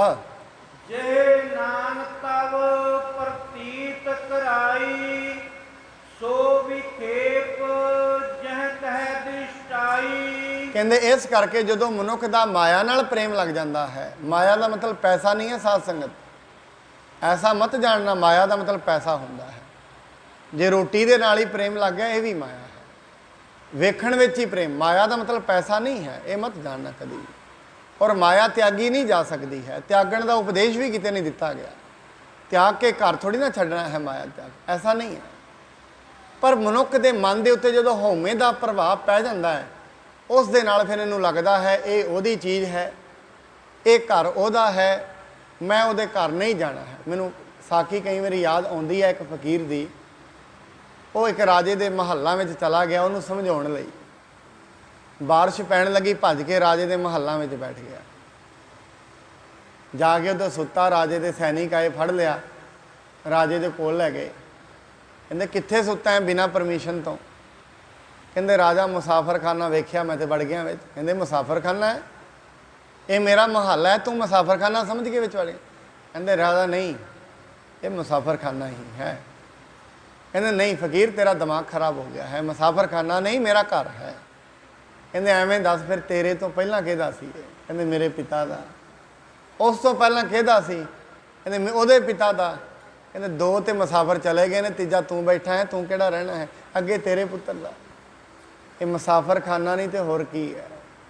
ये तेनू नज़र आ रहा है महाराज के तिस विच धरती थाप रखी धर्मशाल। ये धर्मशाला है, धर्म कमाउण दा थां है धरती। ये पक्के डेरे नहीं हैं इत्थे, डड्डा डेरा ये नहीं। जह डेरा तह जान, ओआ डेरा का कर संजमो, गुर कै शब्द पछान। उस डेरे का संजम कर, किहड़ा? थिर घर बैसो हर जन प्यारे। वो डेरे दे विच बह तूं, जेड़ा तेरा असली डेरा है। अपने निजी स्वरूप नू जान, जो तू है उन्नू जानना कर, वही तेरा असली घर है। उपादान ए सब जग केरी, है आ घटन घटन सुख नेरी। कहंदे ये जेड़ी माया है, ये जगत दा उपादान कारक है। जथा रजू होए ब्रक परी है, के नर निश्चय सो ना करी है। कहंदे हन जिवें रस्सी विंगी टेढ़ी पई होए ना, कई जेड़े मनुख ने वो रस्सी ते निश्चय नहीं करते हैं। बिन जाने रजू तिस काल, लख्यो सर्प ए परयो कराल। ये जेड़ा उदाहरण है ना, ये अक्सर वेदांत विच दिता जाता है, रस्सी ते सप दा। इसका मतलब यह है जदों हनेरा होए ना साध संगत, हनेरे विच कोई रस्सी टेढ़ी मेढ़ी पई होए, मनुख उहनूं वेख के इवें समझदा जिवें सप पिया है, नालों नाल छाल मार के पिछे भज पैंदा। किन्ने इवें जिहड़ी रस्सी है अंधेरे दे विच पई होए, टेढ़ी पई होए, मनुख उसनूं सप समझ बैठदा है। रज तिस टान आए अज्ञान, कारज कीनो सर्प महान।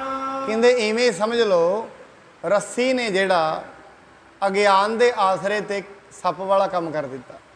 सप नहीं है पर अज्ञानता करके, अज्ञानता की हनेरे करके उन्हें किहड़ा काम कर दिता? सप वाला।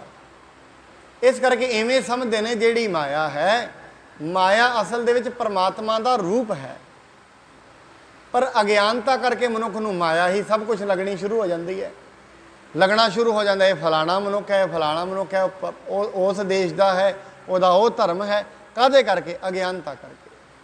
जिवें हनेरे दे विच रस्सी का भुलेखा पैंदा है, इवें अज्ञानता दे विच मनुख नूं माया विच परमात्मा का भुलेखा पै जांदा है। तिम माया तिस टान तरंत, ਬ੍ਰਹਮ ਆਸਰੈ ਵਿਸੈ ਕਰੰਤ। ਇਸੇ ਤਰ੍ਹਾਂ ਜਿਹੜੀ ਮਾਇਆ ਹੈ ਇਹ ਰੱਸੀ ਹੈ, ਔਰ ਇਹ ਜਿਹੜੀ ਮਾਇਆ ਇਹ ਬ੍ਰਹਮ ਦੇ ਆਸਰੇ, ਪਰਮਾਤਮਾ ਦੇ ਆਸਰੇ ਤੇ ਹੀ ਸਾਰਾ ਕੰਮ ਕਰਦੀ ਹੈ। ਜਥਾ ਤਿਮਰ ਹੋਏ ਕੋਸ਼ਟ ਅੰਤਰ, ਕੋਠਾ ਅਸਤਰੈ ਤਾਹੇ ਨਿਰੰਤਰ। ਹੁਣ ਇੱਥੇ ਇੱਕ ਹੋਰ ਵੀ ਉਦਾਹਰਣ ਦਿੰਦੇ ਨੇ, ਕਹਿੰਦੇ ਜਿਵੇਂ ਇੱਕ ਮਕਾਨ ਹੁੰਦਾ ਹੈ ਨਾ, ਮਕਾਨ ਦੇ ਵਿੱਚ ਹਨੇਰਾ ਹੋਏ, ਉਹ ਹਨੇਰਾ ਕਿਉਂ ਹੈ? ਜੇ ਮਕਾਨ ਹੈ ਤੇ ਅੰਧੇਰਾ ਹੈ, ਜੇ ਮਕਾਨ ਹੀ ਨਾ ਹੋਏ ਫਿਰ ਅੰਧੇਰਾ ਵੀ ਖਤਮ ਹੋ ਜਾਂਦਾ ਹੈ। ਬਿਨ ਕੋਸ਼ਟ ਅੰਧਿਆਰ ਨਹੀਂ ਹੈ, ਜਾਂ ਤੇ ਆਸਰੇ ਤਾਹੇ ਉਹੀ ਹੈ। ਜਿਹੜਾ ਹਨੇਰਾ ਹੈ ਮਕਾਨ ਦੇ ਅੰਦਰ, ਉਹ ਕਿਉਂ ਹੈ? ਸਿਰਫ ਤੇ ਸਿਰਫ ਮਕਾਨ ਕਰਕੇ। ਜੇ ਮਕਾਨ ਨੂੰ ਤੋੜ ਦਈਏ ਹਨੇਰਾ ਵੀ ਨਾਲੋਂ ਨਾਲ ਹੀ ਖਤਮ ਹੋ ਜਾਂਦਾ ਹੈ। ਪੁਨ ਸੋ ਤਿਮਰ ਫੈਲਤੈ ਹੀ ਕੋ, ਵਿਸੈ ਕਰਤ ਤਿਸ ਕੋਸ਼ਟ ਹੀ ਕੋ। ਇਸੇ ਤਰੀਕੇ ਨਾਲ ਇਹ ਜਿਹੜੀ ਮਾਇਆ ਹੈ ਇਹ ਪ੍ਰਮਾਤਮਾ ਰੂਪੀ ਕੋਠੇ ਕਰਕੇ ਹੀ ਹੈ। ਜੇ ਉਹੀ ਨਾ ਹੋਏਗਾ ਇਹ ਅਗਿਆਨ ਔਰ ਇਹ ਅੰਧੇਰਾ ਨਹੀਂ ਹੋਏਗਾ। ਛਾਦ ਲੇਤ ਚਹੂ ਔਰਨ ਮਾਹੇ, ਜਿਸ ਤੇ ਦ੍ਰਿਸ਼ਟ ਪਰਤ ਹੈ ਨਾਹੇ। ਇਸ ਕਰਕੇ ਇਹ ਚਾਰੇ ਬੰਨੇ ਤੋਂ ਕੋਠਾ ਜਿਹੜਾ ਹੈ ਅੰਦਰਲਾ ਜਿਹੜਾ ਵਸਤੂਆਂ ਨੇ ਉਹਨਾਂ ਨੂੰ ਢੱਕ ਲੈਂਦਾ ਹੈ, ਤਾਂ ਕਰਕੇ ਮਨੁੱਖ ਨੂੰ ਅੰਦਰ ਵਸਤੂਆਂ ਵੀ ਦ੍ਰਿਸ਼ਟੀ ਨਹੀਂ ਪੈਂਦੀਆਂ ਹਨ। ਤਥਾ ਬ੍ਰਹਮ ਕੋ ਮਾਇਆ ਜਾਣ, ਆਸਰੈ ਵਿਸੈ ਕਰਤ ਬੁੱਧਵਾਨ। ਇਸ ਕਰਕੇ ਜਿਹੜੇ ਬੁੱਧੀਵਾਨ ਨੇ ਉਹ ਸਮਝ ਲੈਂਦੇ ਨੇ ਕੋਈ ਮਾਇਆ ਅਲੱਗ ਨਹੀਂ ਹੈ, ਇੱਕ ਦਾਤੇ ਇੱਕ ਭਿਖਾਰੀ ਜੀ, ਸਭ ਤੇਰੇ ਚੋਜ ਵਿਜਾਣਾ। ਤੂੰ ਆਪੇ ਦਾਤਾ ਆਪੇ ਭੁਗਤਾ ਜੀ। ਉਹ ਆਪ ਹੀ ਦਾਤਾ ਹੈ, ਆਪ ਹੀ ਭੁਗਤਾ ਹੈ। ਮਨੁੱਖ ਕੁਝ ਵੀ ਵਿੱਚ ਨਹੀਂ ਹੈ, ਇਹਦਾ ਸਿਰਫ ਭੁਲੇਖਾ ਹੈ। ਇਹ ਭੁਲੇਖਾ ਟੁੱਟ ਜਾਂਦਾ ਹੈ। ਜਿਵੇਂ ਜਿਵੇਂ ਇਹ ਭੁਲੇਖਾ ਟੁੱਟਦਾ ਜਾਏਗਾ ਅੰਦਰ ਆਨੰਦ ਆਉਂਦਾ ਜਾਏਗਾ। ਜ਼ਿੰਦਗੀ ਬਹੁਤ ਆਨੰਦਮਈ ਹੋ ਜਾਏਗੀ, ਖੁਸ਼ੀ ਵਾਲੀ ਹੋ ਜਾਏਗੀ, ਕਿਉਂ ਸਭ ਕੁਝ ਕਰਨ ਵਾਲਾ ਉਹ ਹੈ, ਮਨੁੱਖ ਨੂੰ ਭੁਲੇਖਾ ਹੈ। ਮਹਾਰਾਜ ਬਾਣੀ ਦੇ ਵਿੱਚ ਵੀ ਕਹਿੰਦੇ ਨੇ, ਜਿਵੇਂ ਕਹਿੰਦੇ ਨੇ ਹਮ ਅਵਗੁਣ ਭਰੇ ਏਕ ਗੁਣ ਨਾਹੀ, ਅੰਮ੍ਰਿਤ ਛਾੜ ਵਿਖੈ ਵਿਖ ਖਾਹੀ, ਮਾਇਆ ਮੋਹ ਭਰਮ ਪੈ ਭੁੱਲੇ, ਸੁਤ ਦਾਰਾ ਸਿਉ ਪ੍ਰੀਤ ਲਗਾਈ। ਇੱਕ ਉੱਤਮ ਪੰਥ ਸੁਣਿਓ ਗੁਰ ਸੰਗਤ, ਤੇਹ ਮਿਲੰਤ ਜਮ ਤਰਾਸ ਮਿਟਾਈ। ਇੱਕ ਅਰਦਾਸ ਭਾਟ ਕੀਰਤ ਕੀ, ਗੁਰਦਾਮ ਦਾਸ ਰਾਖੋ ਸ਼ਰਨਾਈ। ਮਾਇਆ ਮੋਹ ਭਰਮ ਪੈ ਭੁੱਲੇ, ਮਾਇਆ ਦੇ ਮੋਹ ਵਿੱਚ। ਇਸ ਕਰਕੇ ਮਾਇਆ ਕਦੇ ਨਹੀਂ ਤਿਆਗਣੀ, ਮੋਹ ਤਿਆਗ ਦੇਣਾ ਹੈ। ਹੁਣ ਮੋਹ ਹੀ ਤਿਆਗਣਾ ਔਖਾ ਹੈ, ਮਾਇਆ ਤੇ ਕਦੀ ਛੱਡੀ ਜਾ ਹੀ ਨਹੀਂ ਸਕਦੀ ਹੈ। ਮੋਹ ਪਿਆ ਹੋਇਆ ਹੈ, ਜਿਵੇਂ ਜਿਵੇਂ ਮੋਹ ਟੁੱਟਦਾ ਜਾਏਗਾ ਉਵੇਂ ਉਵੇਂ ਜਿਹੜਾ ਮਨੁੱਖ ਨੂੰ ਆਨੰਦ ਮਿਲਦਾ ਜਾਏਗਾ। ਜਦੋਂ ਤਾਈਂ ਮੋਹ ਬਣਿਆ ਰਹੇਗਾ ਦੁਖੀ ਰਹੇਗਾ, ਭਾਵੇਂ ਉਹ ਗਰੀਬ ਹੈ ਭਾਵੇਂ ਅਮੀਰ ਹੈ। ਮੋਹ ਹੀ ਦੁੱਖ ਦਾ ਕਾਰਨ। ਜਿਵੇਂ ਸਵੇਰੇ ਵੀ ਆਪਾਂ ਉਦਾਹਰਣ ਇਹ ਲਿਆ ਸੀ, ਜਿਵੇਂ ਇੱਕ ਮਾਂ ਦੇ ਕੋਲ ਬੱਚਾ ਹੈ, ਉਹ ਬੱਚੇ ਨੂੰ ਲੈ ਕੇ ਆ ਗਈ ਹੈ ਗੁਰਦੁਆਰੇ, ਸਮਝੋ ਇੱਥੇ ਬੜੀ ਦੁਨੀਆ ਹੈ, ਬੱਚਾ ਬਾਂਹ ਛਡਾ ਕੇ ਭੱਜ ਗਿਆ ਹੈ। ਹੁਣ ਉਸ ਦਾ ਮੋਹ ਹੀ ਹੈ, ਉਹ ਬੱਚਾ ਭੱਜ ਗਿਆ, ਨਾਲੋਂ ਨਾਲ ਰੋਣ ਲੱਗ ਪਈ। ਜਿਵੇਂ ਬੱਚਾ ਮਿਲ ਗਿਆ ਫਿਰ ਖੁਸ਼ ਹੋ ਗਈ। ਅਗਰ ਕੱਲ ਨੂੰ ਫਿਰ ਬੱਚਾ ਗੁੰਮ ਹੋ ਗਿਆ ਫਿਰ ਰੋਣ ਲੱਗ ਜਾਏਗੀ, ਫਿਰ ਮਿਲ ਜਾਏਗਾ ਫਿਰ ਖੁਸ਼ ਹੋ ਜਾਏਗੀ। ਇਹੀ ਦੁਨੀਆ ਹੈ। ਕੁਝ ਮਿਲਦਾ ਹੈ ਹੱਸ ਲਈਦਾ ਹੈ, ਕੁਝ ਚਲਾ ਜਾਂਦਾ ਰੋ ਲਈਦਾ। ਰੋਣਾ ਤੇ ਹਾਸਾ ਸਾਰੀ ਉਮਰ ਹੀ ਚੱਲਦਾ ਰਹਿੰਦਾ ਹੈ, ਇਹ ਕਦਾ ਖਤਮ ਨਹੀਂ ਹੁੰਦਾ। ਵੱਡੇ ਤੋਂ ਵੱਡਾ ਜਿਹਦੇ ਕੋਲ ਅਰਬਾਂ ਰੁਪਈਏ ਪਏ ਨੇ ਉਹਨੂੰ ਵੀ ਥੋੜ੍ਹਾ ਜਿਹਾ ਘਾਟਾ ਪੈ ਜਾਏ ਉਹ ਵੀ ਰੋ ਲੈਂਦਾ ਹੈ। ਜਿਹੜਾ ਰੋਡ ਤੇ ਬੈਠਾ ਰੋਟੀ ਨਾ ਮਿਲੇ ਉਹ ਵੀ ਰੋ ਲੈਂਦਾ ਹੈ, ਉਹ ਵੀ ਹੱਸ ਲੈਂਦਾ ਹੈ। ਇਹਨੂੰ ਵੀ ਦੋ ਪ੍ਰਸ਼ਾਦੇ ਵਧੀਆ ਮਿਲ ਜਾਣੇ, ਇਹ ਵੀ ਹੱਸ ਲੈਂਦਾ। ਜਿਵੇਂ ਕਈ ਵਾਰੀ ਕੋਈ ਭਿਖਾਰੀ ਹੋਏ ਨਾ, ਜਾਂਦਾ ਕੋਈ 100 ਦਾ ਨੋਟ ਉਹਨੂੰ ਕੱਢ ਕੇ ਦੇ ਦੇ, ਲੈ ਵੀ ਅੱਜ ਤੇ ਸਵਰਗ 'ਚ ਪਹੁੰਚ ਗਿਆ, ਉਹਦੇ ਵਾਸਤੇ ਉਹੀ ਖੁਸ਼ੀ ਹੈ। ਕਿਸੇ ਨੂੰ ਵੱਡੇ ਜਿਹਨੂੰ 2 ਕਰੋੜ ਦਾ ਫਾਇਦਾ ਹੋ, ਕਹਿੰਦਾ ਅੱਜ ਉਹ ਵੀ ਖੁਸ਼ੀ, ਖੁਸ਼ ਉਹ ਵੀ ਹੈ, ਉਹ ਵੀ ਹੈ। ਕਾਰਨ ਕੀ ਹੈ ਖੁਸ਼ੀ ਦਾ? ਮਾਇਆ। ਪਰ ਇਹ ਖੁਸ਼ੀ ਸਦਾ ਨਹੀਂ ਰਹੇਗੀ। ਕਿਉਂ? ਜਿੱਦਣ ਉਹਨੂੰ ਨਾ ਮਿਲੇ 100 ਰੁਪਏ ਉਹ ਵੀ ਦੁਖੀ ਹੋ ਜਾਏਗਾ, ਉਹਨੂੰ 2 ਕਰੋੜ ਨਾ ਮਿਲੇ ਉਹ ਵੀ ਦੁਖੀ ਹੋ ਜਾਏਗਾ। ਇਹ ਤੇ ਦੁੱਖ ਸੁੱਖ ਦੋਵਾਂ ਲਈ ਬਰਾਬਰ ਨੇ। ਮਹਾਰਾਜ ਤਾਂ ਕਿ ਦੋਹੋਂ ਵਿਵਸਥਾ ਤੇ ਜੋ ਨਰ ਮੁਕਤਾ ਸੋਈ ਸੁਹੇਲਾ ਭਾਲੀਐ। ਇਹਨਾਂ ਦੋਵਾਂ ਤੋਂ ਜਿਹੜਾ ਮੁਕਤ ਹੋ ਜਾਏ ਉਹੀ ਸੁਹੇਲਾ ਹੈ, ਉਹੀ ਆਨੰਦਮਈ ਰਹਿੰਦਾ ਹੈ। ਇਸ ਕਰਕੇ ਪ੍ਰਮਾਤਮਾ ਨੂੰ ਯਾਦ ਕਰੀਏ, ਉਹ ਹੌਲੀ ਹੌਲੀ ਉਸ ਅੱਗੇ ਬੇਨਤੀ ਕਰੀਏ, ਜਿਹਨੂੰ ਇਹ ਕਿਹਾ ਜਾਂਦਾ ਹੈ, ਹੇ ਪ੍ਰਮਾਤਮਾ ਅਸੀਂ ਤੇਰੇ ਬਾਲਕ ਹਾਂ, ਤੂੰ ਸਾਨੂੰ ਜਨਮ ਦਿੱਤਾ ਹੈ, ਆਪਣਾ ਦਰਸ਼ਨ ਦੇ ਦਰਸ਼ਨ ਪਿਆਸੀ ਦਿਨ ਸਰਾਤ ਚਿਤਵੋਂ ਅੰਦਿਨ ਨੀਤ। हे ਪ੍ਰਮਾਤਮਾ ਤੇਰੇ ਦਰਸ਼ਨਾਂ ਦੀ ਪਿਆਸੀ ਮੈਂ ਹਾਂ, ਮੇਰੀ ਜੀਵ ਆਤਮਾ ਤੇਰੇ ਦਰਸ਼ਨਾਂ ਦੀ ਪਿਆਸੀ ਹੈ, ਮੈਨੂੰ ਆਪਣੇ ਦਰਸ਼ਨ ਬਖਸ਼। ਡਿੱਠੀ ਹੱਬ ਢੰਡੋਲ ਹਿੱਕ ਸਬਾਜ ਨਾ ਕੋਏ, ਆਓ ਸੱਜਣ ਤੂੰ ਮੁਖ ਲੱਗ, ਮੇਰਾ ਤਨ ਮਨ ਠੰਡਾ ਹੋਏ। हे ਪ੍ਰਮਾਤਮਾ ਤੂੰ ਮੇਰੇ ਗਲੇ ਲੱਗ। ਜੀਵ ਆਤਮਾ ਇਹ ਕਹੇ, ਉਸ ਦਿਨ ਤਨ ਤੇ ਮਨ ਠੰਡਾ ਹੋ ਜਾਂਦਾ ਹੈ, ਆਨੰਦ ਹੀ ਆਨੰਦ ਆ ਜਾਂਦਾ ਹੈ, ਸ਼ਾਂਤੀ ਹੀ ਸ਼ਾਂਤੀ ਆ ਜਾਂਦੀ ਹੈ। ਐਸੀ ਪ੍ਰਾਪਤੀ, ਐਸੀ ਬੇਨਤੀ ਪਰਮਾਤਮਾ ਅੱਗੇ ਕਰਨੀ ਚਾਹੀਦੀ ਹੈ। ਇੰਨੀਆਂ ਬੇਨਤੀਆਂ ਪ੍ਰਵਾਨ ਹੋਈ ਭੁੱਲ ਚੁੱਕ ਦੇ ਲਈ ਖਿਮਾ ਕਰਨੀ ਜੀ। ਸਤਿਗੁਰੂ ਜੀ ਇਹ ਕਿਰਪਾ ਕਰਨ। ਸਰਬੱਤ ਸੰਗਤ ਜਿੰਨੇ ਸਤਸੰਗੀ ਆਪ ਆਉਂਦੇ ਹੋ, ਸਾਰਿਆਂ ਦੇ ਘਰਾਂ ਪਰਿਵਾਰਾਂ ਸੁਖ ਸ਼ਾਂਤੀ ਦੀ ਦਾਤ ਬਖਸ਼ਣ। ਦੇਹ